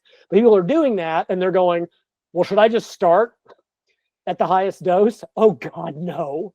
Please, no, God, if you want to have a bad time, do that. Again, you could make an argument that men could probably start at the second dose because the exposure thing. But unless you are on a time frame, unless you are, you got to be in shape by that Saturday, there's no rush. And you will have a very bad time when you don't poop for a week. So those are the major ones. Gastric. Those, they are in a percentage of people. Clearly, the GIP component of tirzepatide and retatrutide seems to reduce that. Also, if the GLP-1 not hitting the receptor as hard, as my buddy who does research on this puts it, it tickles the receptor because it's not as potent. That, again, we don't know why. We just know that it is. The side effects are less. And CagriSema is it's better than semaglutide, but I don't think it's as good as the others. But again, I'd have to pull up the numbers. They're all in the book. So those are the major ones. And they suck. There are ways to help with that. A lot of people use here it's Mag-O7. It's a magnesium supplement. Helps keep people regular. I think part of it is diet related in a couple of ways. And we'll come back to this when we talk about one of the big side effects that everybody harps on because they're stupid. So take the average person on the average Western diet, which, let's face it, is crap. I hope you're eating something terrible, by the way, while we're having this conversation. Pretty terrible. Why is it not a big bowl of Captain Crunch? Did you not train today? Do you not want to be anabolic? Why don't you follow the experts? Success leaves It's some clues. kind of self-sabotage thing. Success leaves clues, Solomon. Anyway, so you take the average person who's already got a low fiber intake. Yes. And now you drop their calories. Well, now it's even worse. Now, at the same time, when people ramp their fiber intake on these drugs really quickly, even worse things happen, right? Because the food is sitting in your gut longer. People tend to find out the hard way. Very large meals cause severe gastric upset, especially because and very fatty meals cause severe gastric upset. People in the groups I lurk in will be like, yep, I had a burger and French fries, and now I'm just blown out. It's like, you can't do that ever again. There is a major negative feedback loop. Very high-fat meals tend to cause very high bulk meals. Like you end up, a lot of people are just like, you can't eat anything. Some people, if it really hits them hard. So that all that can help. Hydration is a big thing, obviously, especially for both constipation. And one interesting effect of the drugs is they do seem to increase fluid excretion at the kidney somehow, but they also seem to fuck up the thirst mechanism. People don't have their normal thirst drive. Also because people are eating less, they're drinking less. So we have this double whammy where fluid intake may drop spontaneously. So we got the combination of, slight dehydration, insufficient fiber intake. So people find out very quickly that high fat intakes at any given meal are a really big problem. Whereas people that report keeping a moderate fiber intake or using a supplement if they have to, and keeping their fluid intake up, don't have nearly the effects. Yeah, it's like if you take someone with a crap diet and they're only taking in 10 grams of fiber despite eating, 3,500 calories a day. Right. And you slash that total food intake by 25%. Well, now they're only taking in 7.5 grams of fiber. Exactly. Exactly. I mean, that's why, it's, one of the, fiber recommendations are 10 to 15 grams per 1,000 calories. That doesn't work on a diet. That would imply that if you go from 3,000 to 1,000 calories a day, your fiber intake should drop. No, fiber intake needs to be an absolute value. I realize they're assuming maintenance, but yeah, that's exactly what I think is happening. Because at least very anecdotally, and I don't have a lot of data on this, when I've known lean athletes with good diets that use these drugs, this doesn't happen. And fine, maybe it's the gut microbiota contributing, but they've got generally better dietary intakes, gut health, etc. They don't have, this is the typical Western, take a typical Western diet and cut the calories in half or by 25%, and now you just have a 25% lower calorie shit diet. So absolutely, I think that's mostly what's going on. I mean, there's a direct effect. You can't argue that, but it's interacting with us. The people who do the right things don't seem to get the major side effects. And there's other ways to get around it as far as dosing. So those are the big ones. Whatever. So they typically go in about 4 to 8 weeks. Some people will get a small increase when they dose escalate if they need to. Some will report a day or two after a shot because there's a brief spike. And there's a couple ways around that. I know some that split their dose, and rather than taking, say, 5 milligrams of Tirzepatide once a week, they take 2.5 twice a week. That assumes that your auto pen will allow it, and they won't all. But if you're pulling from a vial from a shady peptide site, you can do that because you get the same overall levels because the half-lives, but you don't get the big spike. I mean, it's no different than when guys talk about, splitting a testosterone dose. It's the same thing. But there are different rates of uptake for different parts of the body. I found data on insulin. Abdominal fat is the fastest absorption. Arm and thigh are slower, and glute is the slowest. And people who use alternate injection sites don't get the same side effects. Again, with a weak half-life, it won't change the impact of the drugs. They still build up over 4 weeks. You're just not getting a big spike level in the bloodstream. So those are the major side effects. And then there's all the ones that all the scare tactic articles are about. So early on, there's a big issue about gastroparesis, which is basically when food stops moving through the gut. And it happened to a handful of people. There were some fatalities because basically their gut stopped working and everyone freaked out. And don't get me wrong, I am not downplaying death. I never would. But we have to keep this in perspective. The incidence of it in a global sense was microscopic. It was less than 1% of users, and it was mostly with the older drugs. Dulaglutide, liraglutide, occasionally with semaglutide, never with Tirzepatide, which admittedly maybe because they're newer drugs, there's not as much data. But this was absolutely an issue of the earlier, weaker, cruder drugs, right? There was some concern about thyroid cancer, most of which was in animal studies. There's been a slight increase in humans over long periods of time, depending on how you parse the reports. And when you look at it, it's an incidence of 1% in GLP-1 users versus about 0.5%. You've got biliary problems, gallbladder issues. Yeah, they can occur. It's 2% in GLP-1 users and 1% in non-users. The newest thing had to do with eye neuropathy, which we know is a risk of diabetes in the first place.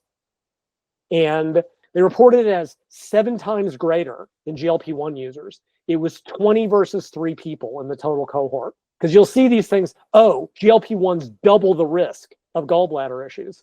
Yeah, from 1% to 2%.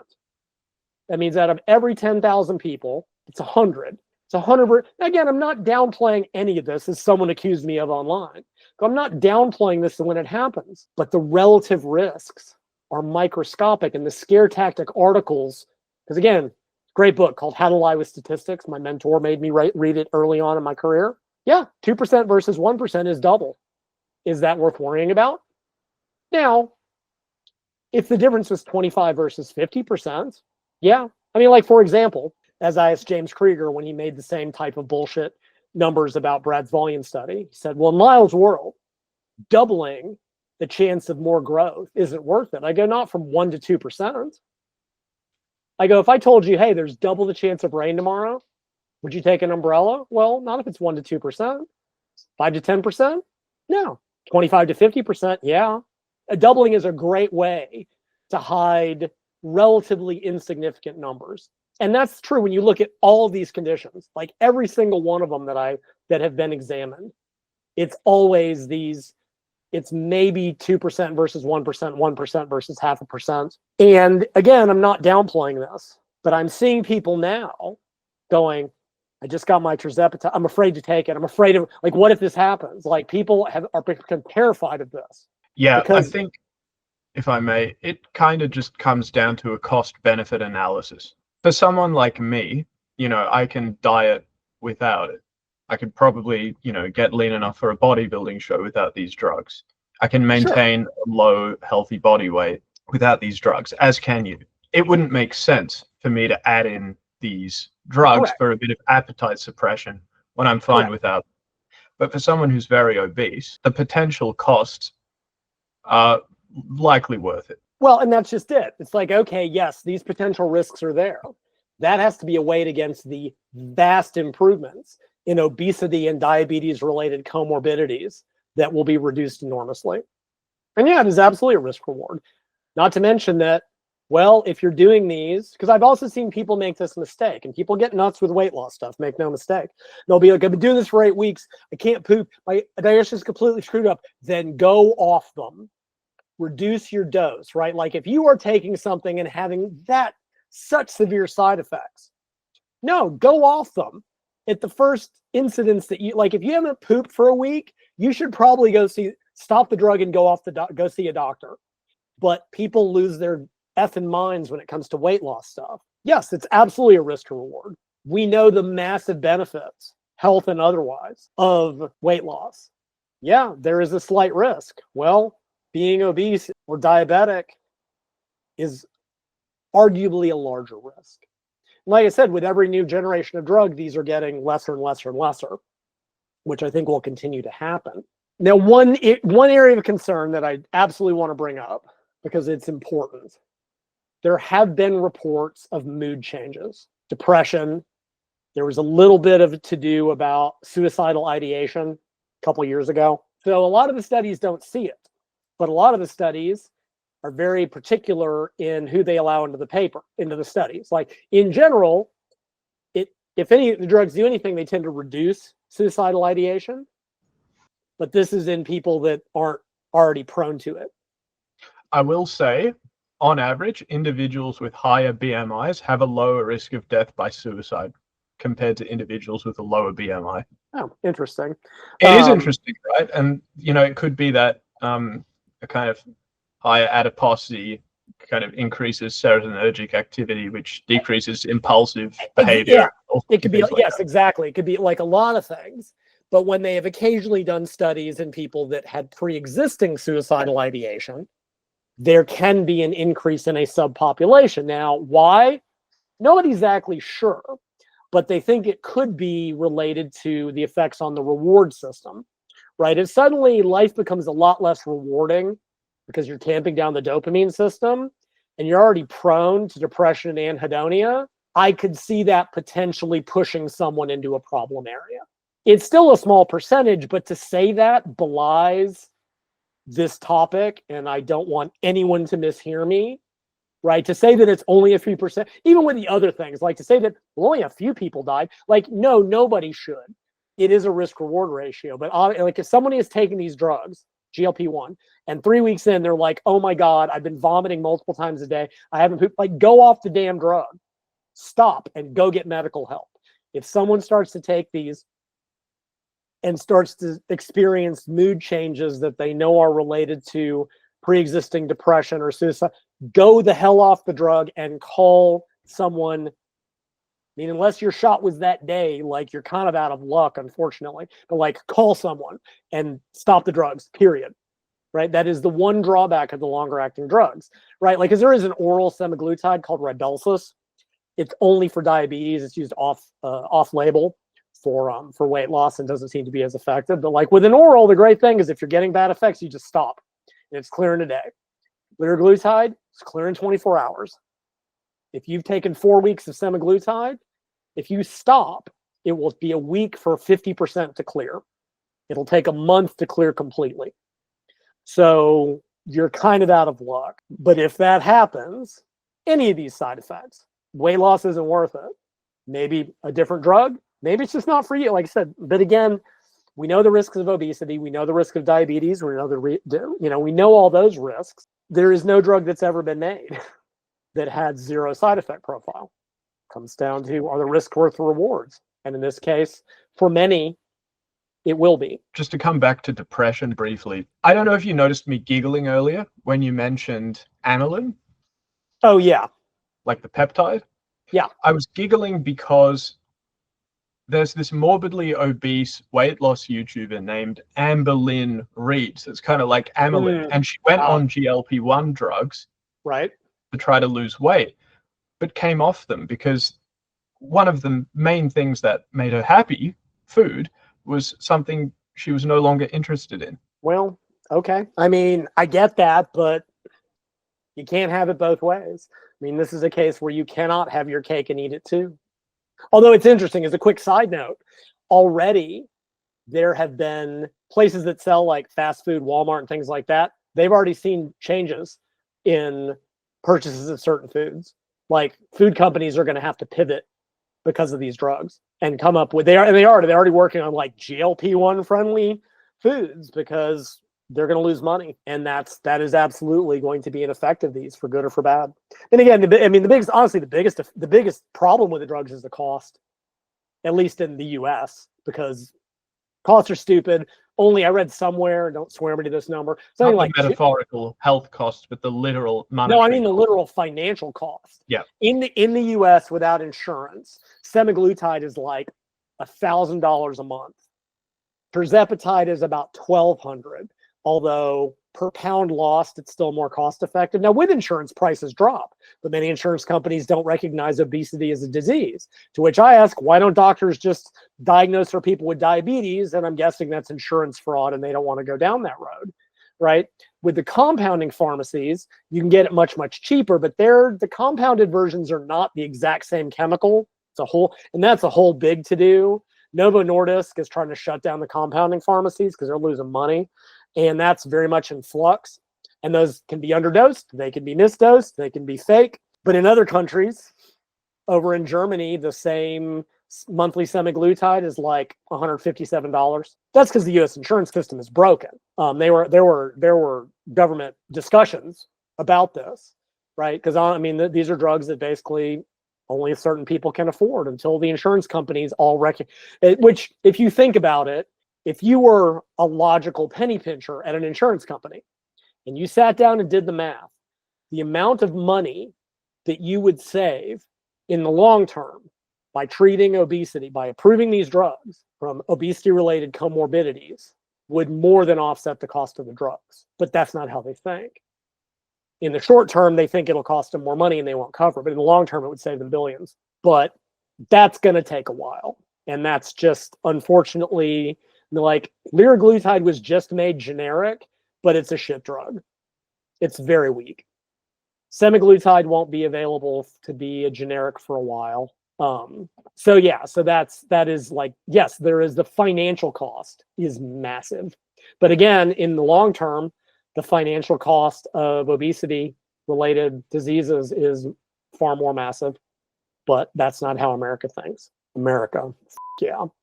Anyway, so going back, we were talking about like the depression thing and the mood changes, and it's been speculated that it's kind of what you were speaking about, is that by tamping down the reward system, if life becomes less enjoyable and you're already prone to that, it could make it worse. And again, obviously, if you're using these and having massive side effects, please stop and call somebody. I mean, that will be the issue. Like Maritide, which is this once a month thing, they're going to have to really work out the side effect stuff to make a longer duration drug work. Because if you give somebody a shot and they have monster side effects, well, tough shit. With a 4-week half-life, it's going to take 4 months to clear the system. They're going to have to solve that problem before we go to longer acting compounds.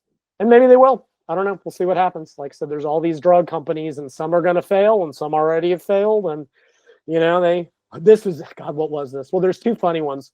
It's just stories about these drugs. One was CagriSema. So they wanted CagriSema to hit 25% weight loss. And that was their prediction. And I want to say it's Novo Nordisk. It's either Novo or Eli. They're the 2 big ones. It only generated 23% weight loss. They lost billions in stock value because they didn't make the 25%. Billions, because it was only 23%. But they said it was 20. They wanted 25. But that's not my favorite. This might have been CagriSema as well. So one of the early studies came out, and the weight loss results were good. Everything looked good. And a big thing in science right now is to release your raw data to let people look at with open access. And some statistician got a hold of literally a Microsoft Word spreadsheet. It was literally an Excel sheet. And they saw that there were 2 hidden tabs that had bone mineral density data, showing that bone mineral density had gone down on the drugs that were hidden and not discussed. So they released it. And again, that, I think Eli or Nova or whoever it was, they lost like $20 billion in stock valuation overnight. And I don't think it was because of the bone mineral density loss. That's something that happens with weight loss sometimes. It's because they weren't honest about it. Right? Yeah. And I just see that stuff and I go, dude, somebody better have gotten fired. Because if I were that statistician, dude, you delete those tabs. You do not release the raw Excel sheet without deleting like a 14-year-old can cover their tracks better than that. Phenomenal stuff. Somebody got their ass fired for that. Anyway, so yeah, with the new drugs, and I've actually got a chapter in the book. I talk about what I predict the future of these drugs will be, what I think the developments will be, which leads into the main portion of the book. But they'll have to, for the longer acting things, would be great. I mean, Depo-Provera, which is birth control, is once every 3 months. It's a shot in the muscle and it leaks out over long periods of time. But to do that with one of these drugs, you got to solve the side effect profile and the risk factors big time. But those drugs are all 5-10 years off. Okay, so those are the major side effects. Bunch of annoying but relatively minor ones that go away. A multitude of scary sounding, potentially dangerous, but exceedingly rare side effects that have gotten completely blown out of proportion. And then there's the dumb side effects. The ones that people in the fitness industry love to bring up because they're a bunch of cretins and because they don't understand what these drugs are doing. So the first big one, a couple years ago, Ozempic face. That was one of the first big ones, which they used to refer to this kind of saggy, gaunt appearance. Here's what got left out of that. That term was coined by a celebrity New York plastic surgeon. And I guarantee you the people that he was tending to were not folks who needed to be on these drugs. They were models, actors, rich people who were already pretty skinny, who didn't need to lose weight, who wanted them for a role, a tryout. I know people who just use them because they want to stay skinny without much effort. I mean, like, I'm talking like 55 kilos. Like, I'm not talking heavy people. And the reality is that if you have a certain shaped face, like if you have a narrower face especially, and you're already lean and you lose weight, you end up with that look because of the weight loss. It's got jack shit to do with the drugs other than them causing weight loss. Go look at a bodybuilding show. They've all got suck monkey face. That's what happens, especially if you've got a narrow face. Now, if you've got a round face, as Dan Duchesne put it, round faces diet down perfectly. There's also aging. A lot of people that are using these are older. Aging causes your face to lose elasticity. We lose collagen. Some have theorized that it could be a rapid depletion of nutrients. That goes back to diet. Someone on a shit diet that is now on a shit diet minus 40% of their calories is on a shittier diet. And we know that below a certain point, you cannot get enough nutrients. And of course, plastic surgeons are like, yeah, fillers, you can do this, you can do that. Like, yeah, but it is a consequence of weight loss. It is nothing directly to do with the GLP-1. Take anybody who's narrow-faced, lean, diet them down, they end up with Ozempic face. No, they end up with skinny person face. Just is. Doesn't matter how you do it. There is a hair loss that does occur in a small percentage of people, right? And the semaglutide study is about 3% versus 1%. That's a weight loss thing. Yeah. Telogen effluvium. We've known about that for decades. When you are on low calories, what's called low energy availability, won't get into, talked about it extensively in the women's book, the body will shut down inessential processes. Hair and nails are one of those. It will not waste calories building those tissues. Immune system is another one. Reproductive function is another one. That happens when you lose weight. It's nothing to do with the GLP-1 drugs outside of them causing often rapid weight loss. There's no GLP-1 receptors in hair follicles. That's DHT receptors. Mike Isertel had hair 10 years ago. Now he's just got gyno. Well, he had surgery for it. Well, he had gyno. The GLP-1 is not having a direct effect on the hair. It's a function of being on a diet. Any diet can cause that. And then that brings us to the big one. Sir, I give you the floor. Muscle loss. This is the one that everyone harps on because this industry is full of dumb. So I saw one rocket surgeon, just some random doctor. GLP-1s eat muscle mass. No, they don't. Muscle doesn't have GLP-1 receptors. Like I said, one little study showed that GLP-1s actually improved muscle protein synthesis in older men because it increased blood flow. GLP-1s do not eat muscle. And realize most of this podcast, we've been talking about weight loss because that's what most of the studies do measure because it's easy. With 3,000 or 4,000 people in a study, you cannot do body composition. It is not realistic. A very few have used DEXA or whatever because it's expensive. You just can't do it. So you'll hear that in the studies, they range where they've seen lean body mass losses. And I'm being very specific in my language, and you know why, and we're going to come back to why this is an important distinction. Between 15% to like 60% of total weight loss, lean body mass. And the average, and just keep this number in mind, about 28%. Lean body mass loss. That's about the average. That's recent meta-analysis. Now, even with that, you still see a decrease in body fat percentage. You still see an increase in the relative percentage of muscle mass.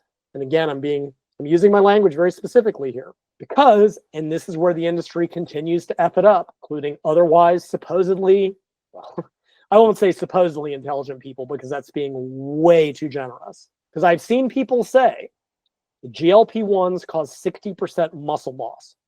No, no, no, no, no. Lean body mass and muscle mass are not synonyms. Lean body mass includes bone, minerals, organs, glycogen, water, connective tissue. A small portion of every fat cell is lean body mass and skeletal muscle. On average, skeletal muscle between 40 and 45% of total lean body mass. Elite athletes may hit 50. On average, women are usually about 40, men are 45. Of your total lean body mass, 40 to 45% is skeletal muscle. They are not synonymous. When you diet, the initial early weight losses are significant proportions of lean body mass. Okay, water is lean body mass. If I go on a low-carb diet, I'm a relatively little guy. I can lose 7 pounds in 2 days of water weight. That's lean body mass, guys. It's not muscle. If I carb up, I will gain 7 pounds in 2 days. Sumi, my power lifter, author of Becoming a Mentally Tough Motherfucker, available on Amazon.com, could gain over 10 pounds as she rehydrated from her weight cut. 10% of her body weight. That's all lean body mass. I had this hilarious book once. Still got it. Some bodybuilder was like, I can show you how to gain 5 pounds of lean body mass in 2 days. And it's just a carb load. It's the same way Jacob Wilson fakes his studies. Water, glycogen, all counts as lean body mass. It's not muscle. Poo in the gut is lean body mass. And you can hold between 3 and 7 pounds, 1.5 to 3.5 kilos of food in the gut at any given time. Because I knew an Olympic weightlifter who weighed it once. Trying to make weight, as gross as this is, when you're on the cusp, you got to weigh it. And he weighed before and after. I think it was 1.5 kilos poop. Guess what? In that poop, he lost 1.5 kilos of lean body mass. And the morons in this industry would say he lost 1.5 kilos of muscle mass because they don't understand the difference. It's amazing to me. This is kindergarten level physiology. This is by Grant Tinsley, 2024, Journal of the Endocrine Society. Fundamental body composition principles provide context for fat-free and skeletal muscle loss with GLP-1 RA treatments. It should be kindergarten level reading for anybody who talks about these drugs, because the number of times I see people fuck this up is appalling, and it's wrong, and it's ignorant. And people love to use this and see the GLP-1s are bad. They cause 60% muscle loss. No, they don't. Some cause 60% lean body mass loss. How much muscle mass? No, we can't say, because skeletal muscle mass is very hard to measure. And it may be some. I mean, Ozempic butt is a real No doubt phenomenon. Sure, and some of it's a loss of fat, a little droopiness, and it can be muscle loss. I'm not saying that it's none. I'm saying it's not anywhere close to all. No, I'm not saying there's zero. I'm saying that the total lean body mass is not 100% muscle. So let's go back to that value I threw out. On average, it's about 28% lean body mass loss. Well, here's what's interesting. I think we talked about this during the RFL podcast.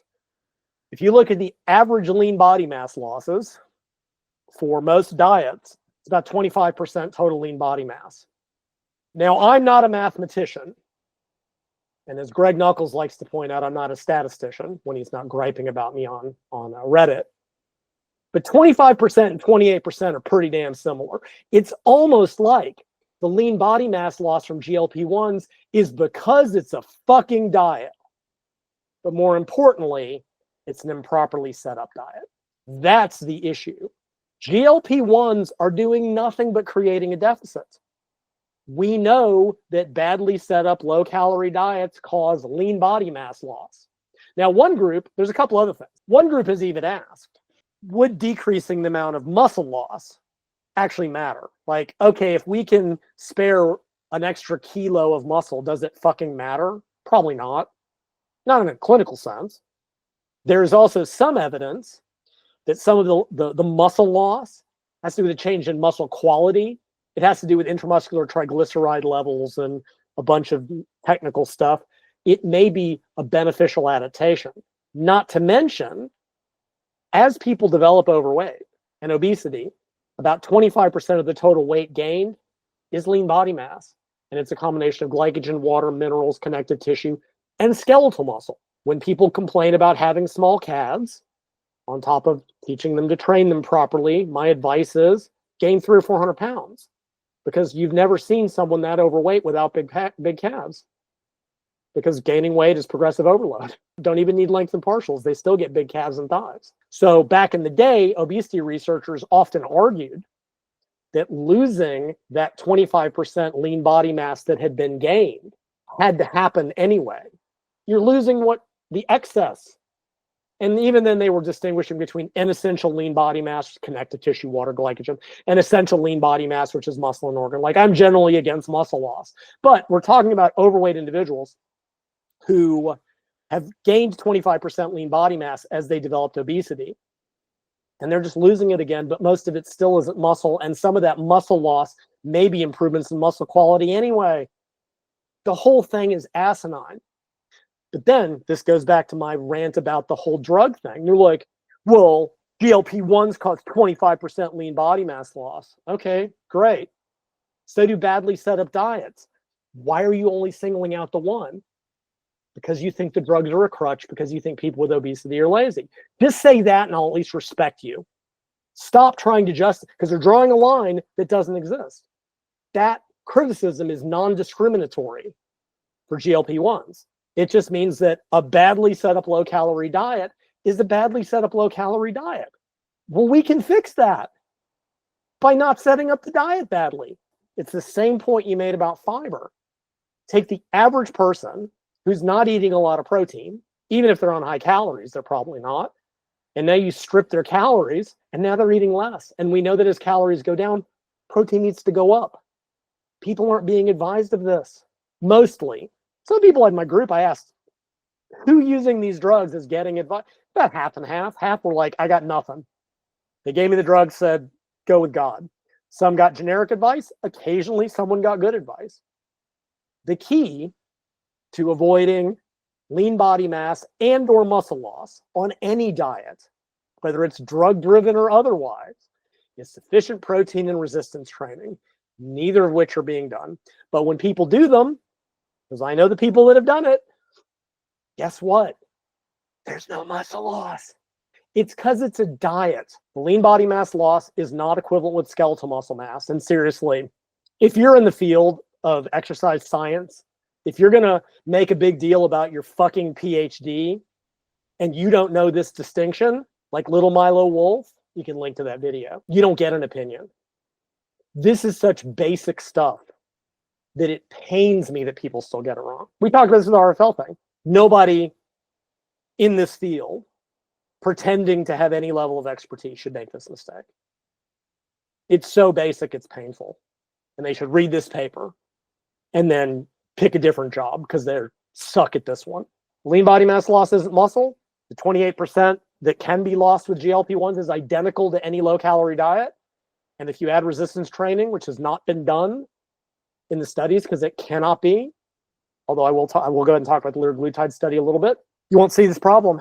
And there are papers that are like, will exercise optimize the GLP-1s? And the answer is yes, but there's no data. It hasn't been studied outside of like one paper because you can't practically do it with 6,000 people.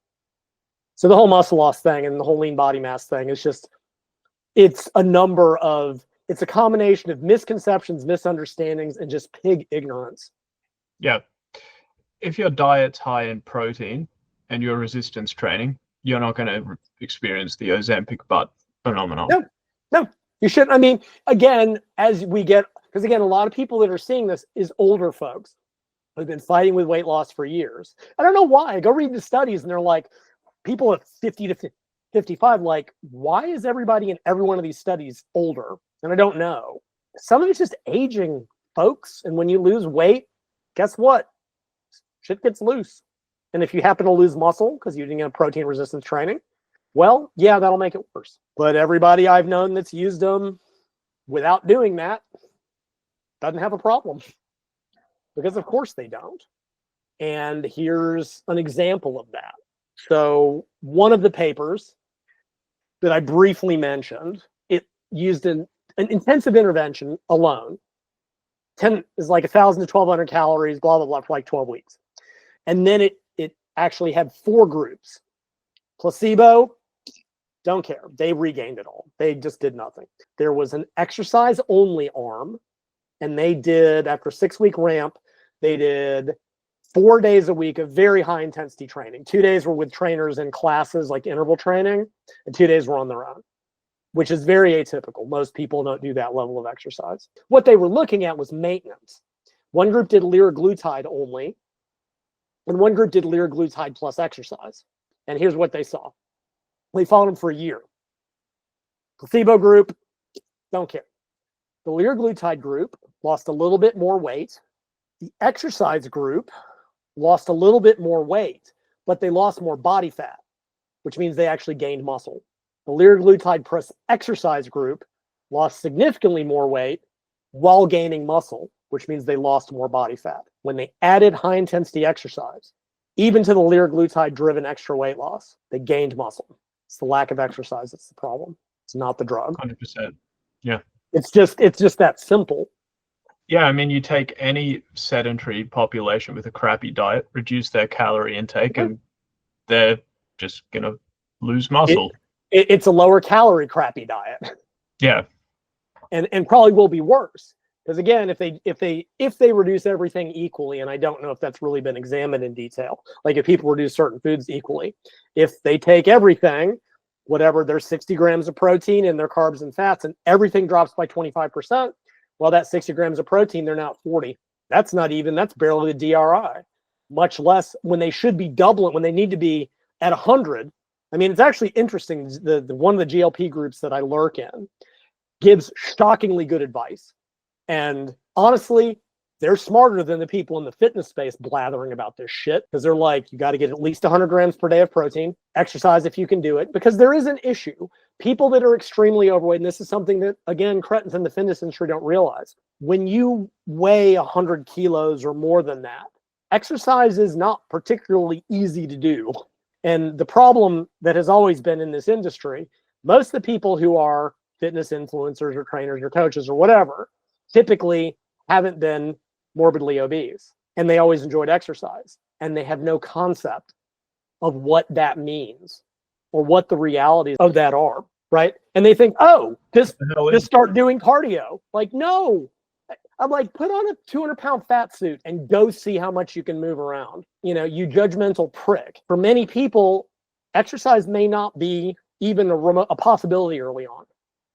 Just may not, and that's fine. But when you're carrying that much excess body fat, you lose your protein intake. It's the best you can do. And for many people, once they've lost some amount of weight, NEAT often goes up as people lose weight because it's easier to move around. Quite in contradiction to Ponzer's constrained calorie nonsense, which we should do a whole separate thing where I crap on him. Exercise may not be realistic till you get later into the because then there's also the issue that diet will trump any amount of calorie burn from exercise in overweight sedentary individuals. You know, that 30 minutes of walking that burned 150 calories doesn't mean shit when you can take 1,000 out in a day with diet easily. So you get the weight loss first, introduce exercise when you can, and it can be built up from that point on.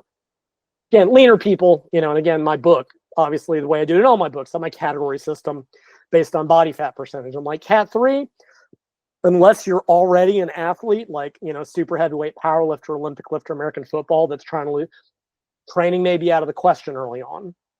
Get that first 20 kilos of weight loss and worry about it with enough protein. Category 1, you gotta resistance train because you will lose muscle if you're that lean, period, without training. Category 2 is the most variable. I mean, let's face it. Well, there's an underappreciated fact that at any given time, there's a large number of normal weight individuals trying to diet. Like, we think of dieting as for people with overweight. That's not true. A large proportion of individuals are, you know, normal weight, probably normal BMI, whatever the hell that means. And when they don't resistance train and eat enough protein, they hemorrhage muscle, which puts them at risk actually for a bigger rebound, right? The idea that yo-yo dieting in the obese causes them to end up at a higher body fat percentage is actually untrue. It's way more likely in the lean. DeLu wrote a whole paper about that because of what goes on in terms of muscle loss and the rates and stuff. Category 2, which for me, in my system, is between like 15-25% body fat in men, 25 to 30% in women. I forget the numbers. It's in the book. They're the most variable, right? That can be people that train a lot and just aren't as lean as they want. That can be Gen Pop sedentary. But yeah, so the issue, as always, is just it's got nothing to do with the drug. Like I said, that's why I'm driving the point home that these are appetite suppressants. That's it. They are making people eat less.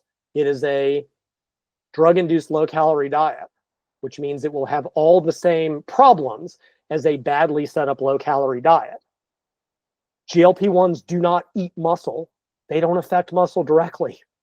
They affect calorie intake. And again, which is why it's funny that like this new drug, bimagrumab, it's an activin 2 receptor agonist. That's where myostatin works. Seems to increase muscle mass while causing fat loss. I don't exactly know how because didn't care. So they're like, oh, we need to develop drugs that will spare muscle mass. Me, I just say, whatever, pull D-ball in there. Put something, like whatever, just pull testosterone in there. It's an injection anyway. They won't even notice. But that's, sorry, I take a simple approach when it comes to that stuff. But like, yeah, they're really worried about that. I'm like, A, maybe not be clinically relevant. B, maybe adaptive. C, you can just solve, but they don't want to solve it with diet and exercise. They want to solve it with a better drug. And they might. But in the interim, just gonna have protein and weight train a couple times a week, and you're sorted.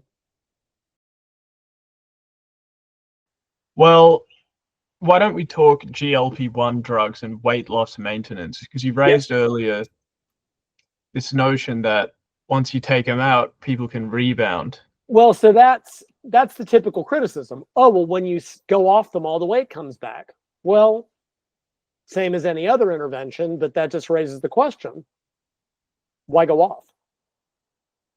I mean, it's just that simple. Now, I know there's a bodybuilder, Fuad Abiad, IFBB Pro. He just doesn't like injections. So he was pinning once a month, and he would get these highs in testosterone and then crash. And then right. The high, and I think the same would probably apply for these. Yes. Because you can only inject them, right? I mean, sure. There are practical reasons, there are personal reasons, but if you're looking at just the physiology of weight loss maintenance, why go off? At a fundamental level. Okay, so what does the research say? Basically what you would expect, right? So there's been a number of studies, and they take people down, and then they take them off, and a majority regains weight to some degree or another, depending, and often very rapidly. Liraglutide doesn't regain as much weight, but they don't lose as much weight. So that, not as much of an effect. But all the others, when they stop, the weight they regain, which is exactly what you'd expect. Especially when you consider that what these are doing by blunting appetite. We know that as you get leaner, I've been writing about this for 20 years now. One of the big counter-regulatory effects is an increase in appetite. And going back to we didn't talk a lot about plateaus. Again, talk about this in the book. What I think part of the reason that weight loss is plateauing is that whether they're aware of it or not, hunger is starting to increase. Here's your normal appetite. The drugs bring it down to here. As your body starts to counter-adapt, it comes back up. The drugs are no longer causing a reduction. They're preventing you from eating more, right? Because people go, oh, the drugs aren't working anymore. No, because if you took the drug out, hunger would go to here, right? Same reason that people think ephedrine stops working or clenbuterol stops working. No, it's still increasing energy expenditure by 10%. Your body's just adapted by lowering energy expenditure. It's no longer an addition. It's keeping you at baseline. So yeah, so if someone has lost 30 kilos, all those mechanisms, those non-GLP-1 mechanisms, leptin, ghrelin, all that stuff that I've written about forever, will have counter-regulated. And if you drop the drug, your hunger is going to go right? Person I mentioned who used Mounjaro plus RFL traveled and couldn't take their GLP-1 with them. They emailed me and said 2 weeks later, they ate everything in the house. I've seen people report that within a week, the food noise comes back. Hunger comes roaring back. Well, it's true of any diet. Hunger will increase. I saw one paper, and I don't believe it. It was like for every kilo you lose, appetite goes up by like 100 calories a day. I'm like, that's not mathematically possible. That means if you lost 15 kilos, your appetite would go up by more than your maintenance. Like, I don't believe that. But we know there's an effect. So yeah, if you go off the weight, and if you stay on, it doesn't. Right? That was that liraglutide study that for a year that they stayed on it, weight stayed off. Now that paper actually did another year where they said, all right, intervention over, screw y'all, go home. Now what they found was that the liraglutide group would stop taking it. They started to regain weight. The exercise group regained much less weight.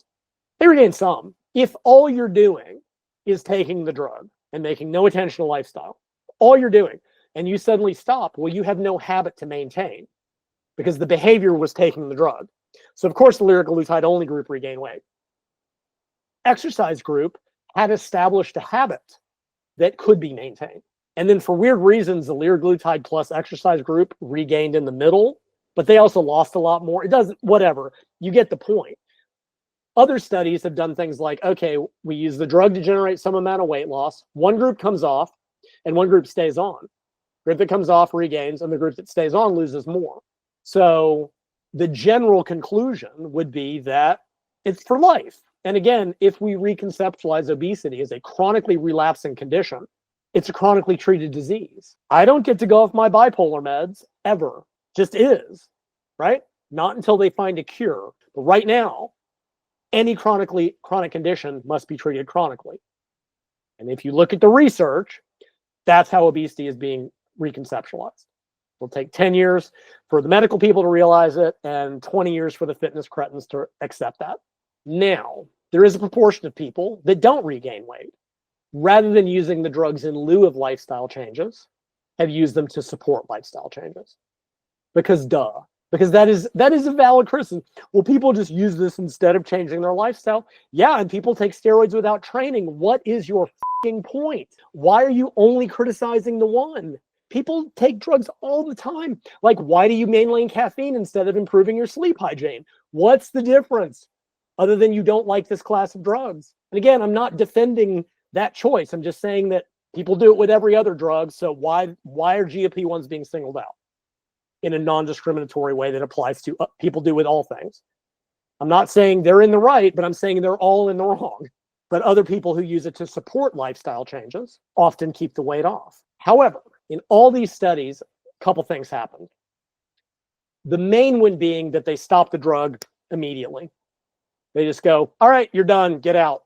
And what's really weird, going back to the side effects, is in the research, discontinuation for side effects are very low, like 15%.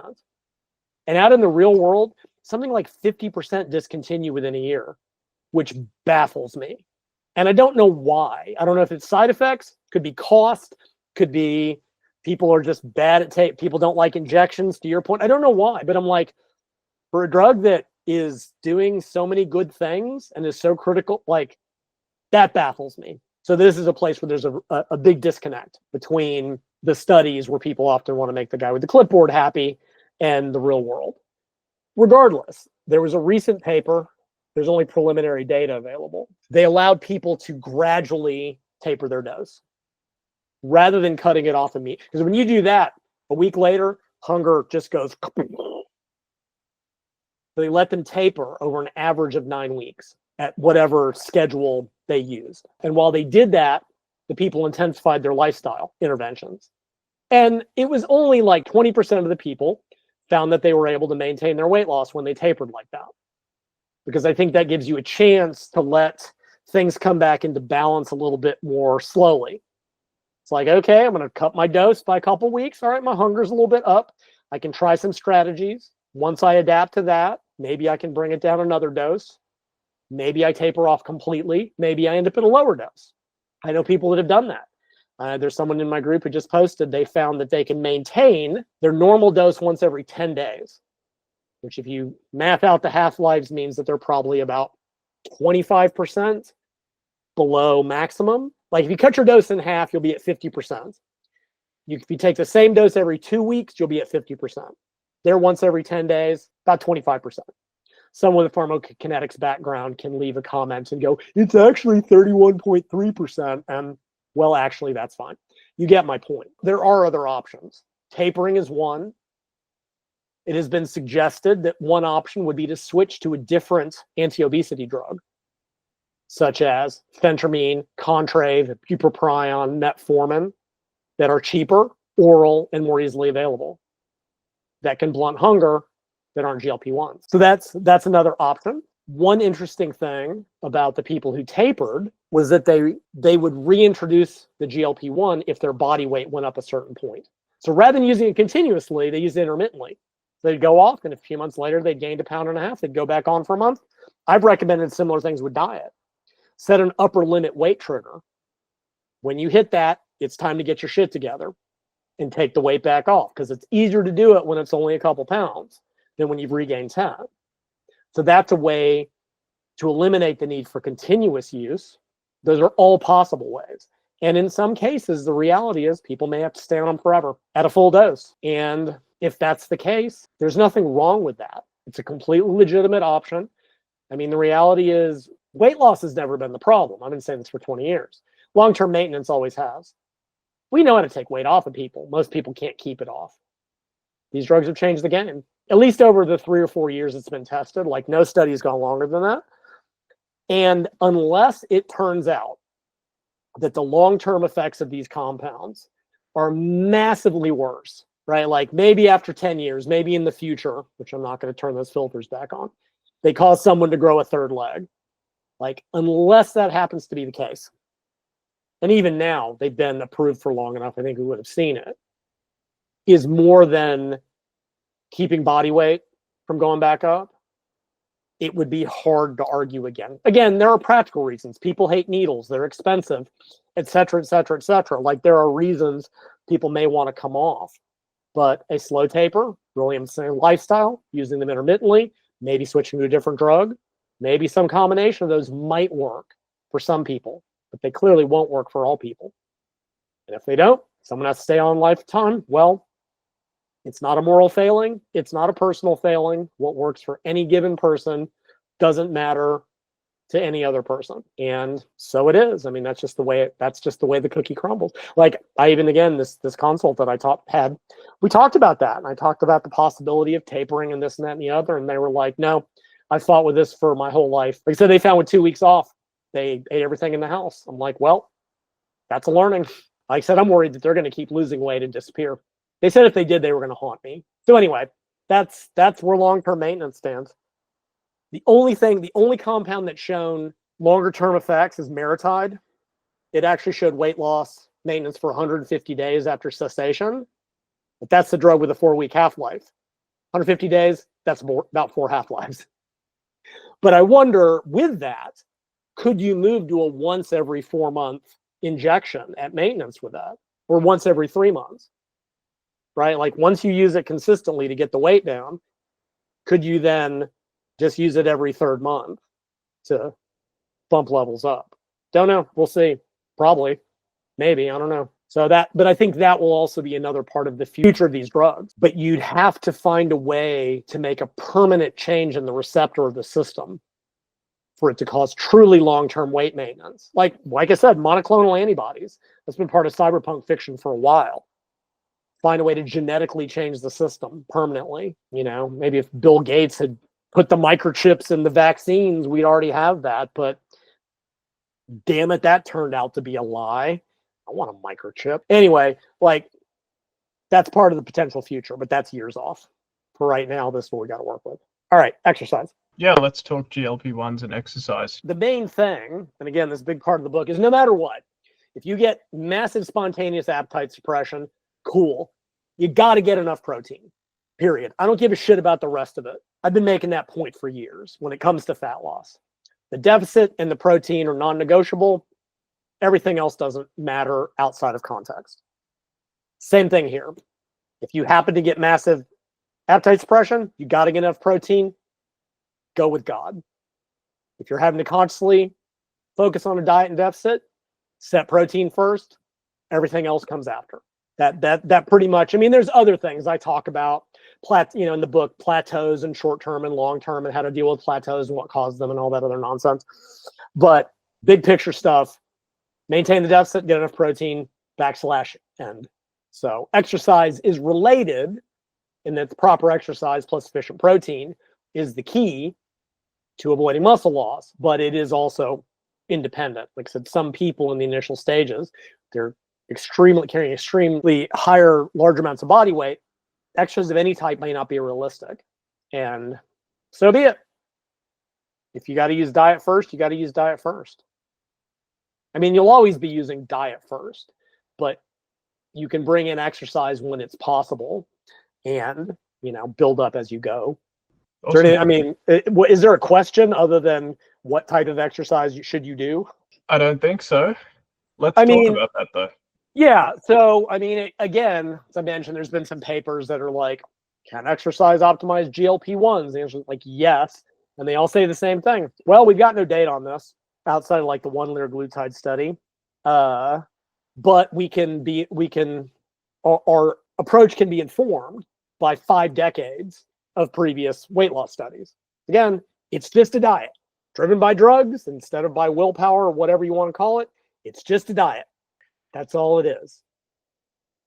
And we know the impact of exercise on a diet, which is that realistic amounts of aerobic activity don't do anything. Calorie burn is microscopic and irrelevant. It's simple math. Someone who's doing 30 minutes at a low intensity, because let's face it, people with overweight who are unfit cannot burn a lot of calories. Wow, 150 calories 3 times a week, 450 calories. Well, shit. That's almost half a pound a month when I can take 1,000 calories or more out of their diet like that. Now, can that be built up? Sure. The reality is only well-trained individuals who don't usually need to lose fat can burn enough calories during aerobic activity to matter. Right? It's the catch-22 of all this in moderate amounts. Now, there's occasional weird study. I remember one that was like, they started in like 2 hours a day, 6 days a week. And yeah, they lost. It was significant. Is the average person going to do that? No. Time is held up as the single biggest roadblock to exercise. Who the hell is going to do 2 hours a day of aerobic activity? The average person. Nobody. Not nobody. Somebody in the comments, I did it. Cool. Cool story, bro. People need to learn what a generality is. Now, it can be built up, but it takes a while. There's another paper I cited in the women's book, and they addressed that. They'd written a paper to the effect of, are the exercise studies really ecologically valid? And they said the problem is they typically use moderate amounts that are never progressed over time. We go, 30 minutes 3 times a week, do that for 12 weeks, jack shit. All right, cool. So they took people 6 days a week. They started with 100 calories a day of exercise, about 15 minutes. Over the next 6 months, they built up to 600 calories a day. 6 months. By that point, it was significant. That's a 6-month progression when you're burning nothing. Again, daily diet, someone who's eating 3,000 bad calories, you can take out 1,000, 15, hell, go RFL, you'll get a 2,000 calorie deficit per day right there with enough protein. Buy my book, folks. Which isn't to say exercise has no benefit. We know that even low intensity aerobic activity to a degree might have a small impact on muscle mass. It's not much though, right?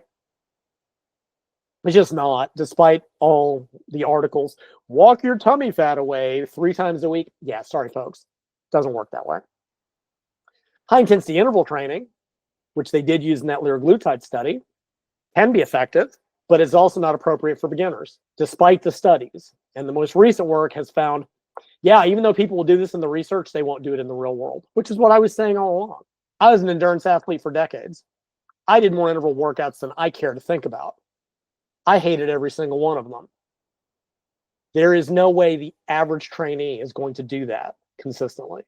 I don't give a shit what they do in the lab, where they're being watched over by guys in lab coats they want to impress. In the real world, interval training doesn't work. Because in the liraglutide study, they were paired up with trainers with 2 group classes. That is not the average situation. So interval training could work, but nobody's going to do it. Sorry, not nobody. 99% of people, it's just not. Okay, well, what does that leave? Resistance training. And we know factually that that's what works. To spare muscle mass, to prevent bone mineral density loss, to improve everything. Everything.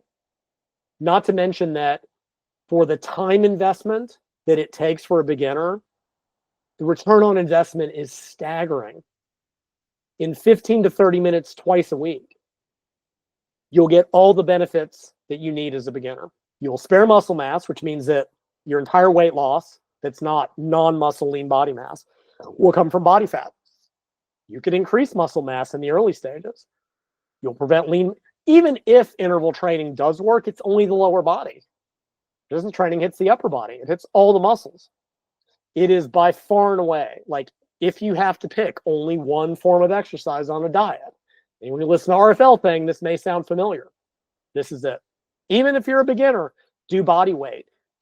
Fill up some milk cartons with water or sand or whatever. Like, it doesn't have to be even complicated. Get resistance bands. It doesn't have to be at the gym. So yeah, and that's basically what these papers conclude. And I'm like, yeah, PubMed reads me. Jesus Christ, this is not even interesting.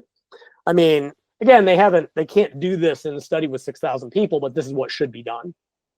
And when people do this, the results are magic, because that's all it takes to prevent muscle loss and get all the benefits. Now, it doesn't make, cardio type stuff useless, in the sense that if there's time, it can be added, it can be progressed over time, so that down the road, it may burn significantly more calories. But even focusing on step count will do the same thing, right? Every 2,000 to 2,500 steps burns about 100 calories.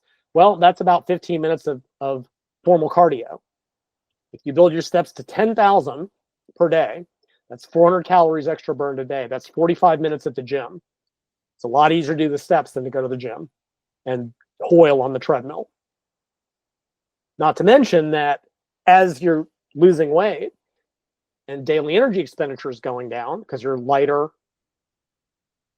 all those adaptive thermogenesis type things, if your activity, your step count is increasing, and weight training is very poor for that. It cannot be progressed in the same way that cardio can, where you just keep doing more and more and more and more. That can help offset that and will probably prevent plateaus. Also, like I said, we do know that where exercise has always played its main role is long-term maintenance, at least if you're talking about traditional diets. We know that large amounts of activity are much better at maintaining long-term weight loss than they are at causing it. But it takes quite a bit. So that is a reason, like I said, let's say you've got the typical person with overweight. They are 100, 120 kilos, right? 200, 250 pounds. Even resistance training, basic stuff may be out of the question early on. All right, so we use diet plus the GLP-1 to get the first 25, 10, 20 kilos. Most of it will come from fat anyway. Any lean body mass is mostly what's been gained. There's a little bit of muscle mass loss, whatever. It's not a major deal and probably adaptive. At that point, maybe they can bring in a couple days of body weight level resistance training, start increasing their step count. Do that for the next 3 or 4 months. As they're losing weight, as activity is getting easier, as they're getting fitter, they can start to gradually build up the step count or the aerobic activity based on their time availability, all that stuff, so that when they're ready to move into maintenance, especially if they want to try coming off the GLP-1s, they will be at the point that they can do enough activity for it to matter. But that is, like I said, that's a 6-month progression for the average beginner, which means there is a logic to bringing it in sooner rather than later. Outside, if you're not with a trainer, you're not jumping straight into interval training after a 6-week ramp up. You're just not. That's not how people in the real world do it. So start earlier rather than later. Or fine, maybe you wait. Maybe you wait till you get to goal. You're like, okay, I'm going to bring it in now. And over the next few months, try to start slowly tapering. That goes along with changing, So yeah, this has not been studied. It needs to be. But that's how I would approach it on any diet with someone in that situation. Doing cardio isn't going to read any of my books. I say the same thing. This is just a low-calorie diet, guys. Period. All the same rules apply. Again, that's for individuals with overweight. If you're lean, category 1, 15% body fat male, yeah, you better be in the weight room or you're going to have a bad time. But realistically, and this I think we'll seg into the last section, just talk briefly on, realistically, if you're 15% and you're thinking about using a GLP-1, you're probably already training. I mean, there is a group that doesn't, right? There's a group of folks that are just like, I'm skinny and I want to stay skinny without effort. And honestly, they do end up looking bad because they're not training. Their diet's crap. They just want to use the drug to not have to fight to stay at 120 pounds. They do end up looking very bad. And they end up looking just as bad when they do their 4-day cabbage broth diet bullshit. But that's got nothing to do with the drug. That's got to do with misuse of a tool. It's people will blame, it's the GLP-1 is a problem. Like, no, it's no different than people misuse stuff all the time.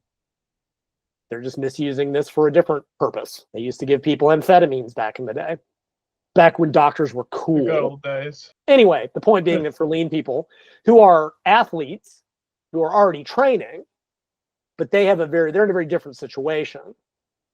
They should be, I think, at least in the population you or I would run into, they would be training. And they have their own set of considerations that, of course, nobody.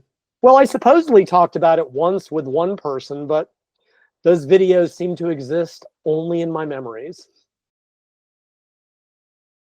Well, why don't we talk about it afresh? So, I mean, I'm already well aware. Well, let me go back. So I do know of people, actually Sumi has a number of clients that are on GLP-1s. She's actually probably got more real world experience with it than I do. I've had a couple people that are on them. She's got a bunch of clients, which has given me a lot of fantastic feedback. And some of them have not been training intensely, but at least one, he's not super lean, but he wants to be leaner. I think he does Brazilian jiu-jitsu. And one of the issues he ran into was that he couldn't eat enough sport training. And that is a real issue for performance training, right? It is possible for these drugs to be too effective, both in a general sense that they reduce calories so much that people aren't getting good nutrition, but also for athletes, it is possible that they can't support their training because they just can't eat enough. That is a problem. There, I think liquid carbs probably the best approach because you can get liquids in proportionally more quickly, more easily, since they don't take as long to digest, and that may just be what has to be done. But outside of that, as far as athletes using them, I mean, they're already being used in the physique sports. We know that bodybuilders are using them on some level. You know, that was again last year. Mike made a big deal about his magic new drug, which was, of course, Retatrutide. Like I said, Tirzepatide plus Clen would have gotten him a lot further. Tanning would have gotten him a lot further.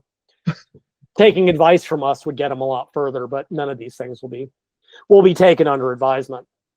So we know they're already there, rightfully so to a point, right?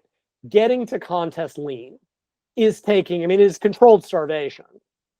It is, you are starving yourself to the lower limits of body. Well, you are if you actually get into contest shape, which Mike never has. But for the people like Larry, who we're going to talk to tomorrow, who actually get to you are starving yourself into submission.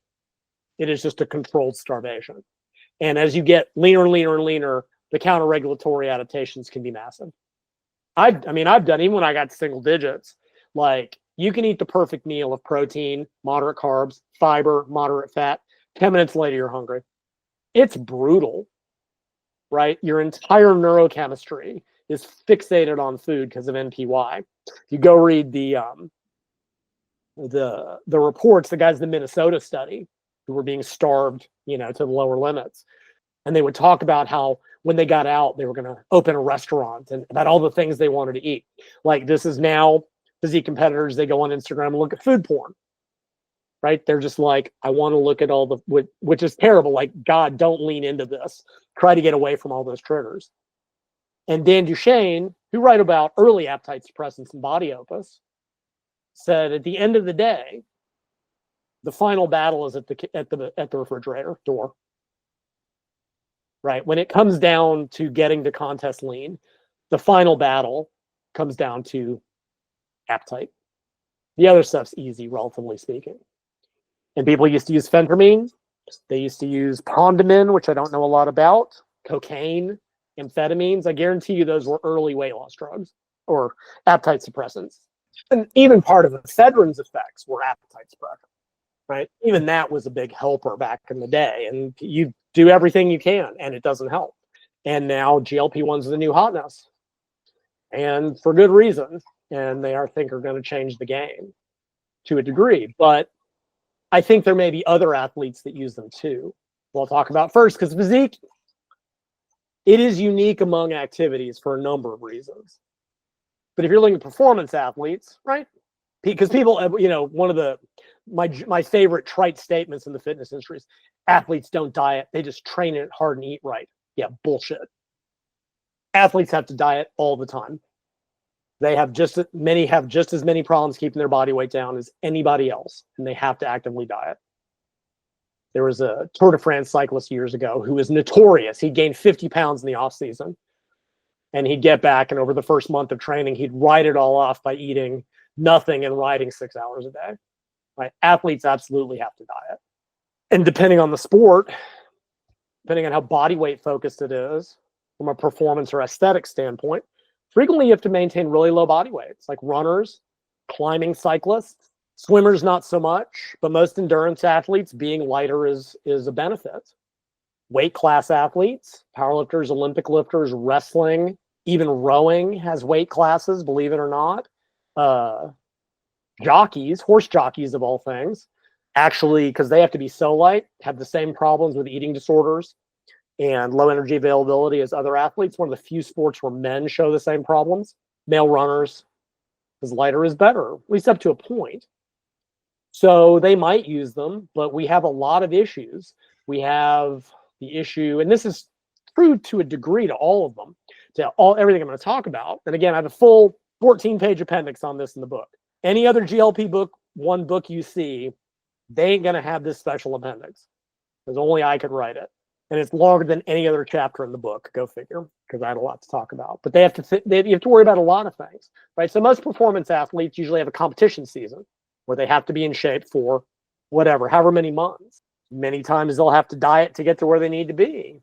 And they have the same. Now, admittedly, endurance athletes burn such a shit ton of calories. I loved being a cyclist, man. When you ride 4 hours a day, you can diet on 3,000 calories and still be in a deficit. It's awesome. So they don't have that, but again, they can still have problems. So they might use it, to get to where they need to be. But like you have issues of timing, right? You don't know what dose, especially first time out, what dose you're going to respond to. I know some people that have done this, they start with actually half the starting dose to see what their tolerance is, because a performance athlete cannot afford to be blown out, nauseous, vomiting, and diarrhea. They have training to do, right? They have this concern that Gen Pop does not have. So they may have to start a lower dose. They won't know till later on, like, is it going to take 2 dose escalations? Is it going to take 1? Will it take none before they get an appetite suppression effect? You don't know until your first time through. And you have to work out the timing of, okay, if I'm going to have a 3-month diet into my competition season, do I start the drug a month out at a baby dose and then build it up? Maybe my diet doesn't get hard till a month in. Once you get into that quality part of the season, you need to be able to fuel your training. Like, it's usually easier for endurance athletes to diet early in the year because your volume is so high. Like, you just burn a ton of calories. But as you get close to the season, like, you have to be able to fuel quality sessions. Will a Monday shot cause me to be nauseous? Well, if I've got Tuesday sprint training, I can't afford that. Then we look at weight class athletes. Many just manipulate water and poo. Sumi never had to diet because we kept her where she needed to be, and she was a champ at rehydrating. But some athletes have to diet. Same issues. When you've got 4 powerlifting workouts a week, you have to be able to eat enough to fuel those to recover. Your shot can't cause you to be sick before squat day. Squats are what's supposed to make you sick, right? It's the same factors. Then you have to figure out, okay, if you're going to rehydrate after you make weight, you have to be able to eat and drink enough. Maybe the drug has to clear your system. When do you take it out?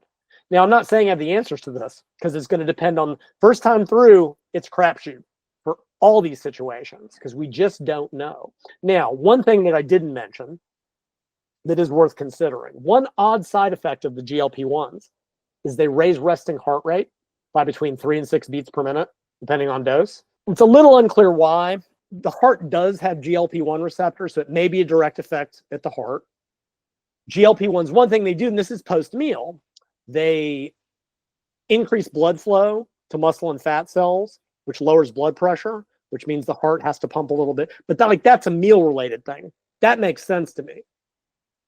But the reason this is important is that if you're a performance athlete and you use heart rates to set your training zones, it could change them. I have seen at least one person say they've seen a decrease in heart rate variability on the drugs as well, which means more sympathetic tone, which could impair recovery. It could have implications for performance. So for performance athletes, I think there's a lot of potential concerns that could come up. I don't know how widely they'll be used in that population. I suspect, and unfortunately, like, there are unfortunately a lot of sports that are very weight focused, whether like when you get into like gymnastics, ballet, that type of stuff, where you basically see constant poor eating disorders, poor eating habits. I mean, borderline anorexia. And I have a really bad feeling that these are going to be these drugs are going to be abused in a terrifying way. Oh, without doubt, man. Without doubt. I mean, I almost didn't want to write that section of the book, but I think it's important. Like, I'd rather address it and make people aware, but people are going to do it.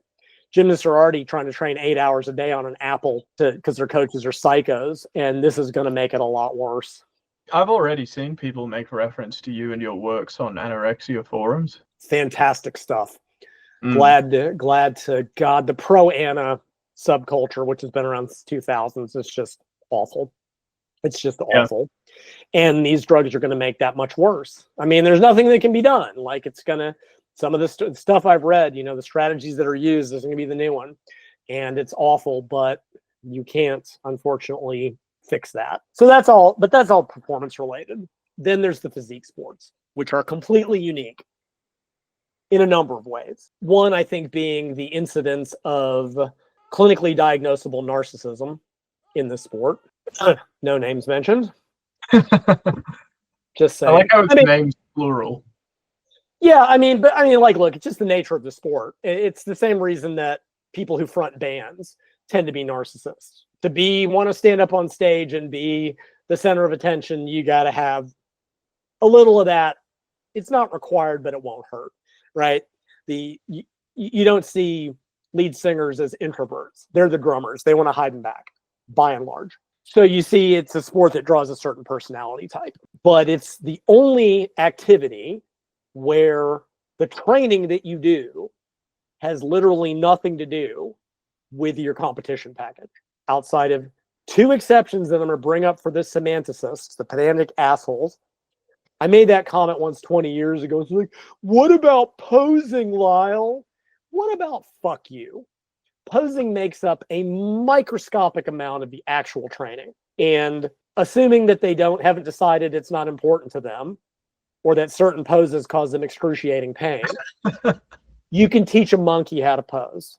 I'm sorry. It's not that hard. I don't care about that 1% of training they do for the final 6 weeks. For 99.9% of the year, what they do in the gym has nothing to do with what they do on stage. Now, back in the day, that wasn't true. Back when the AAU ran bodybuilding, you had to do a clean and press as part of your performance. Oh, yeah. Bodybuilders had to be athletes. They had to learn the clean and press.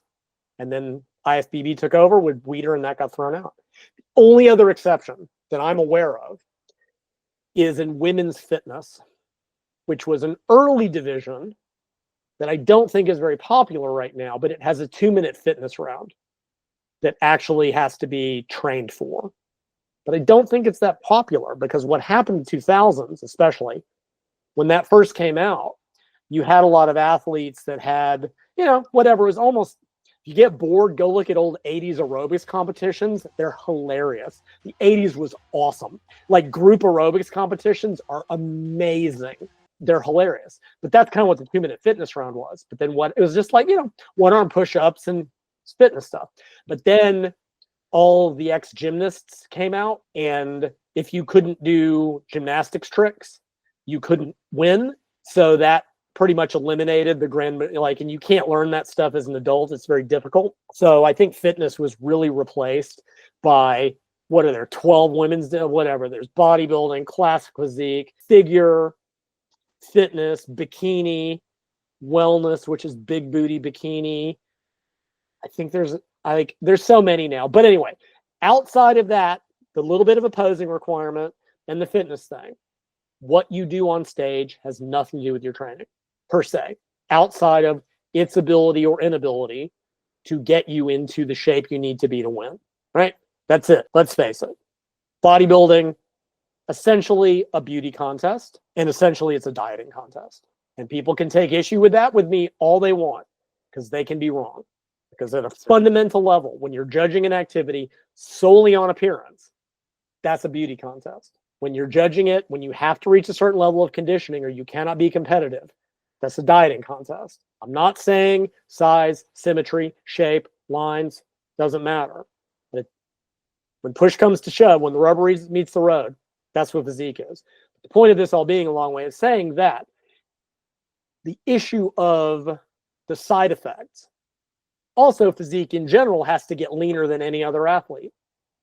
Runners, male runners may get down to the 5-6% range. Female runners in the 10 to 12. They get close. That's about it. Some road cyclists, maybe. You don't see many power lifters that lean. Even if they're lean, they're still only high single digits, because being 4% does not help you on the platform, by and large. So they have to reach the extremes of leanness, at least in certain divisions, have to diet the longest, diet the hardest, but fundamentally they don't have the performance aspect of their training, where the side effect, like a runner has to be able to do their interval workout on the track. Powerlifter has to be able to do their squat workout. Side effects can derail that. For physique, that's not the case. Or it's not as much of the case. Like, make no mistake, what have I been saying for 2 decades? Like, it is important to maintain performance in the weight room in terms of intensity, but also something to consider. And again, I talk about this in the book.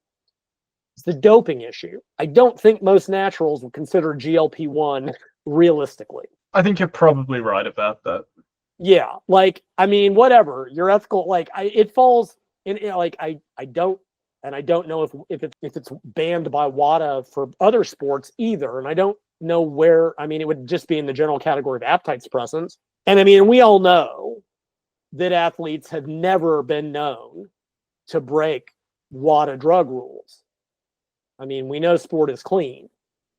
So it's not like, I mean, we know that they're going to follow those rules. But when you get into physique or even powerlifting, you know, powerlifting has what they politely call tested and untested, just like bodybuilding has natural and, yeah, they don't even, just they have natural and they have bodybuilding, which for the 2 people listening to this that aren't clued in, that means no drugs and all the drugs, right? That's how this works. And again, no judgment. I don't care. I have never cared. Just to be clear, tested doesn't always mean drug-free. Fair enough. Agreed. However, people that compete in tested don't generally compete in untested because they tend to get their asses kicked, even though steroids only help a little, according to Greg Nuckols. You generally don't see tested bodybuilders trying to do an NPC show, which is untested. I mean, they might, but they're going to get wrecked, right? I mean, there's no, other than just using it maybe as a test drive, it's not like they're going to be competitive. But other sports don't have that separation. It's only, again, it's powerlifting and bodybuilding, the only two I'm aware of that have those distinct divisions. I don't see a natural, I mean, using these compounds. The reality is when you're on all the other drugs, and let's face it, in untested physique, it's not just the other drugs, it's all the other drugs. Muscle loss from losing training quality is not an issue, or it shouldn't be, right? If you manage to lose a bunch of muscle taking 3 grams of gear a week, you are a serious, serious fuck up as a bodybuilder. You probably don't know how to get a tan either. But genuinely, with that many drugs in your system, you have to mess it up really badly to lose muscle.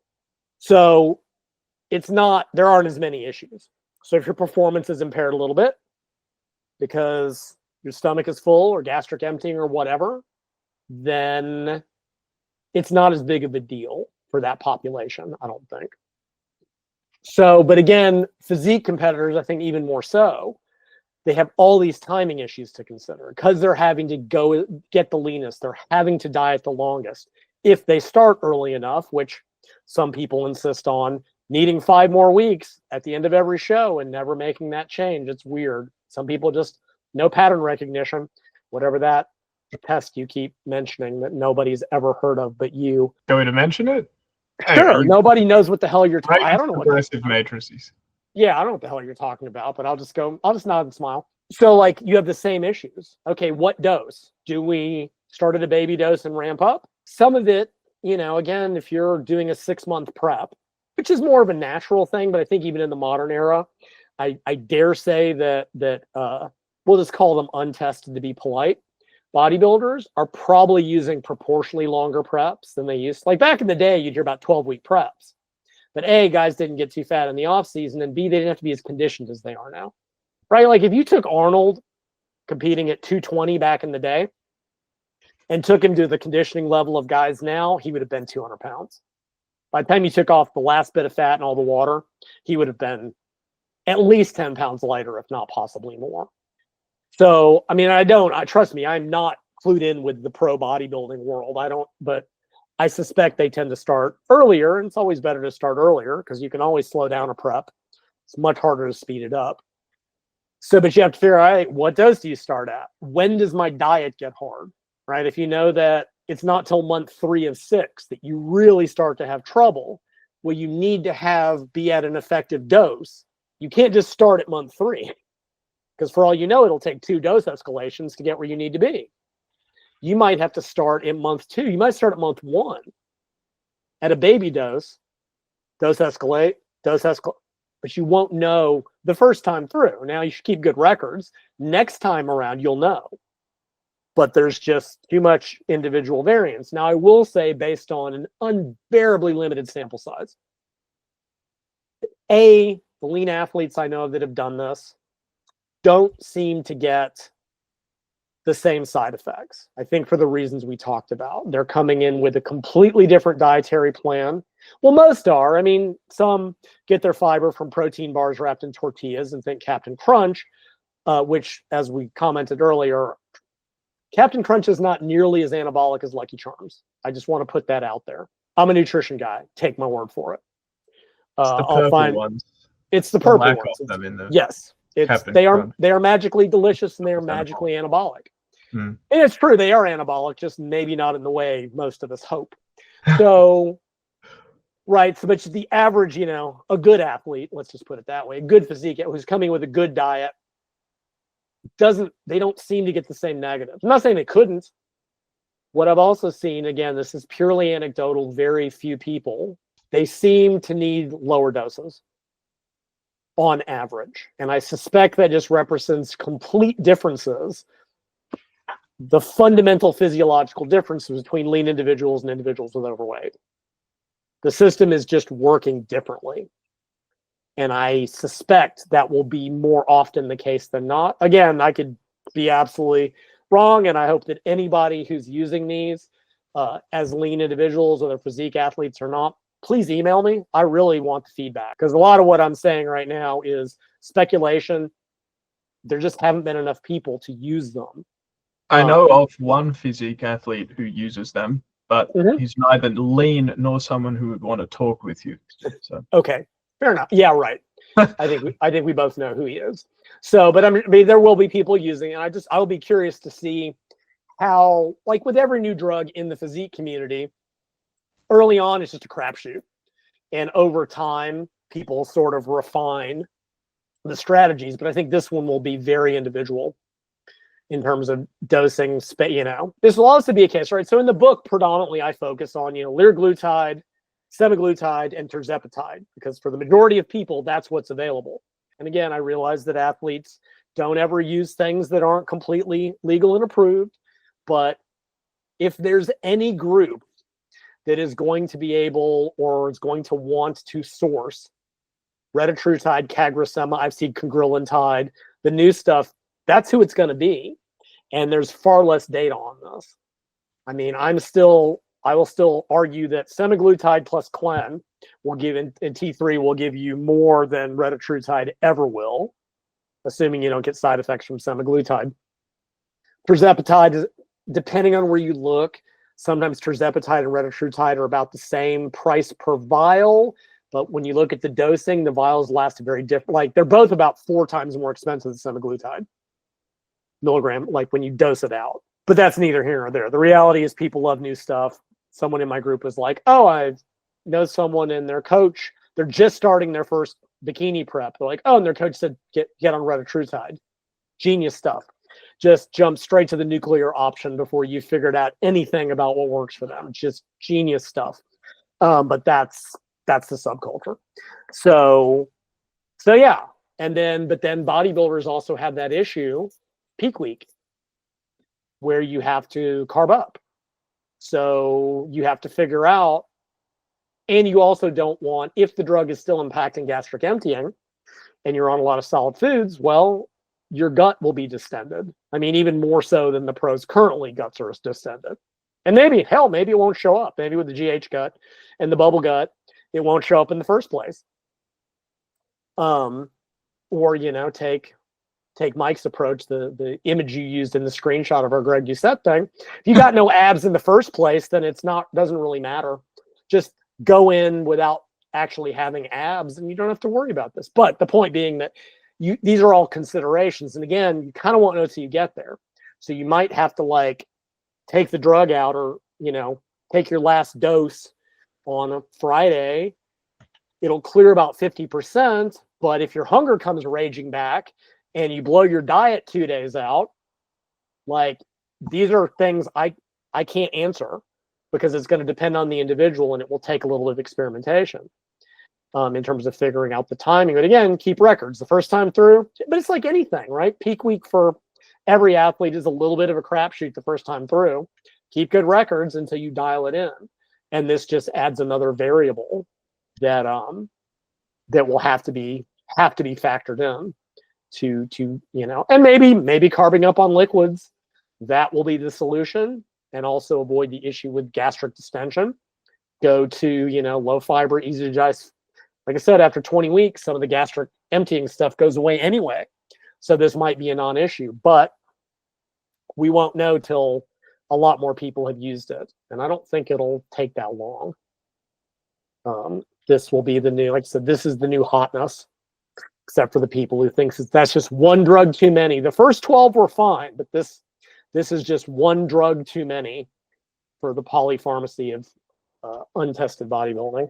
But I think it will change the game. I think it will absolutely change the nature of contest prep. Yeah, I'm really I'm excited to see what these drugs do in competitive bodybuilders. I mean, realistically, let's face it. Despite all of the new things that people love to use, all of which that I will routinely shit on, there is no leaner for anybody to get, right? They have reached the lower limits of human body fat, period. You can't just keep getting leaner, right? Well, not and be alive. They cannot get any drier for the exact same reasons. This is not going to fundamentally change, the look at the highest levels. What I think it will do is it will allow bodybuilders who are otherwise diet screw-ups to get to that point more easily. Somehow didn't help Mike. Somehow it didn't, because again, you cannot, there is no drug that can polish a turd. No matter what you do, you still have to start your diet long enough, and you still have to because again, I think people have fallen into the trap thinking, oh, these drugs are just magic, but you still have to maintain the deficit. You still have to have enough time to lose the body fat. And again, I think people have really drastically overestimated the potential energy expenditure effects of Retatrutide. A couple hundred calories tops. There's way better shit. 200 milligrams of DNP will will double that for people that have the balls. But like I said, 80 mics of Clen plus T3 would get you triple that for somebody big, easily. So yeah, I think it will allow people, especially there's, Ken Duchesne made that comment. He's like, some people don't make it to stage for no other reason than their hunger wins. Guys have gotten to that lean without these drugs for decades. Period. I mean, and good naturals do it all the time. Sometimes they actually look better than some of the guys that are using. So clearly it can be done. Just embrace that hunger. Just lean into it. And but there is also the group of people that's the problem, and this will solve it for them. It may not fix any of their other deficiencies, because it can't, in terms of shape, symmetry, the ability to do a front double bicep pose properly without excruciating pain. It won't fix that, but at least it will allow, I think, a greater proportion of bodybuilders to actually get to stage. I mean, it still won't help with the water retention. And if you've got a dumb diuretic protocol, that still doesn't fix that. Nothing will ever change. If you're not lean enough, if you don't have the other components, none of this will matter. But I do think it will just increase the number of people getting to that level, or getting the potential anyway. At least if they'll realize these are just appetite suppressants. If your diet's not right, they won't help. If your deficit's not there, they won't help. If your training's not there, they won't help. They help you if you're someone that has trouble maintaining a deficit, or even you're lucky enough that it creates a spontaneous deficit. That's how they work. You need it to help you adhere to your goal deficit. That's how they work. If the deficit's not there, They won't do anything because that's not predominantly, albeit in some cases exclusively, that's not what they do. They don't increase the amount of fat you're going to lose. They don't do any of that. So yes, Retatrutide, maybe, spare me. I've made my point, especially at the physique level. Diet and training isn't in place. These are not going to fix that. They can assist you to get to that final level. Thanks for the final comment. Yeah. I have a final question of my own, which is, where can people buy your book? So GLP-1 Revolution. It is, yes, the GLP-1 Revolution, a complete guide to something. I forget. I'm great at titling stuff. Although this is one of the coolest covers I've ever done. Yeah, it is available, or I'm selling this one this time on Amazon. I've decided to go that route for reasons. It is available there as a Kindle book. It is available as a print book for the old people like me who do occasionally like a physical book to hold in their hands, both of us. And if you are part of the Kindle Select program, or not Kindle Select, you're the Kindle Unlimited, that annual thing where you can get access to free Kindle books, it is available there as well. Hell yeah. So read it. It's $9.95. It will expand on everything we talked about. Whether you're using one and want to improve and not happy with your results, if you're thinking about using one and want to do it right from the start, if you're a coach or a trainer who is having people who are using these or want to use these and you want to know the science-based facts and the evidence, this book will answer every question you possibly have and some that you didn't even think to ask. And if you've read any of my books ever, you know that that's not a claim that I make lightly.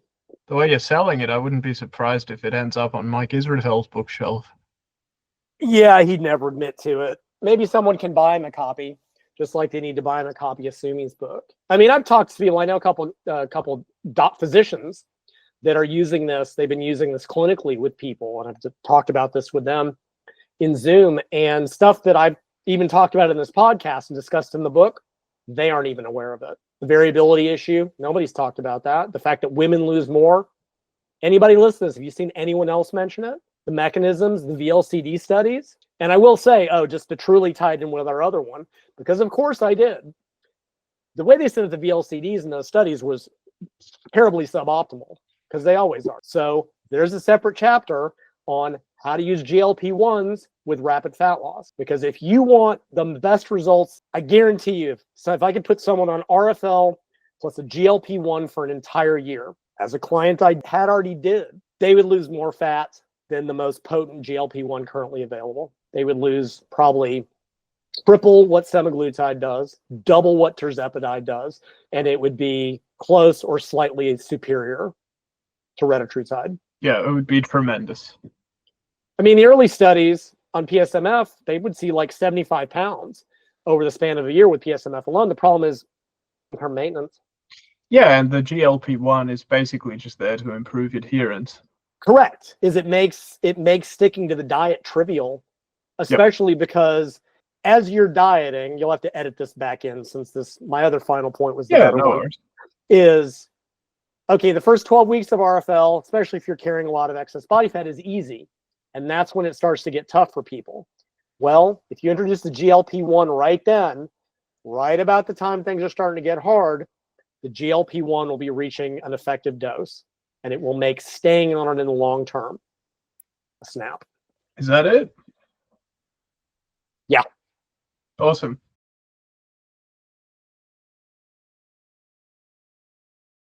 This video explained Lyle McDonald's GLP-1 Solution.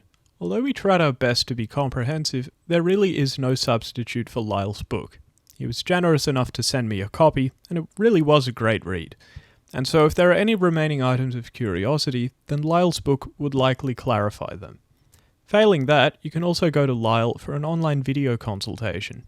I also offer online video consultations, but I think Lyle would be your guy for any GLP-1 related concerns. You can go to the description box if you're curious. If you made it this far, then please like, comment, and subscribe. Thanks for watching, and I hope you got something out of this video. Now let's roll the extras.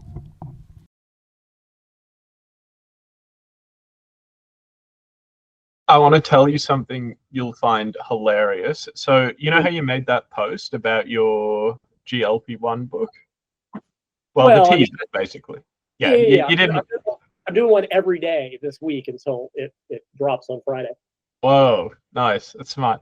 Yeah, this is going to be our book tour of sorts. I guess by the time this is released, this podcast, your book will be out. But so you know how you have the underscore underscore a underscore underscore two underscore, like, yeah, you're asking people to guess the name of the book. You got the funniest replies.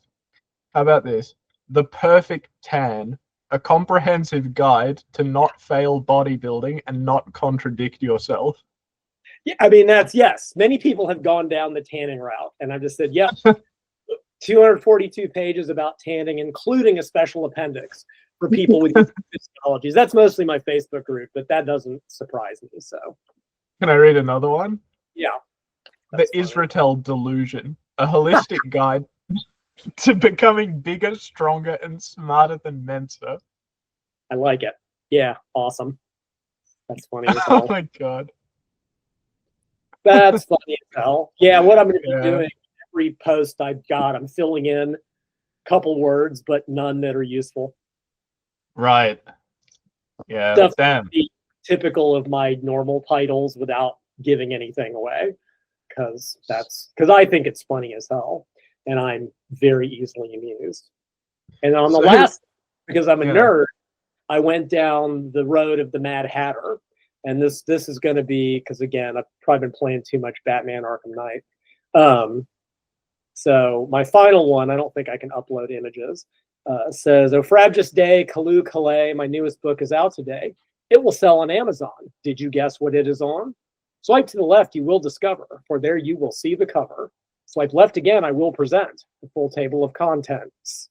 Link to book in bio, nothing good rhymes with bio, so that's..." Whatever. I priced one of my books by Fibonacci sequence once because, nerd's gonna nerd. I think that shit's hilarious. So you get it. Yeah, obviously it's a Jabberwock.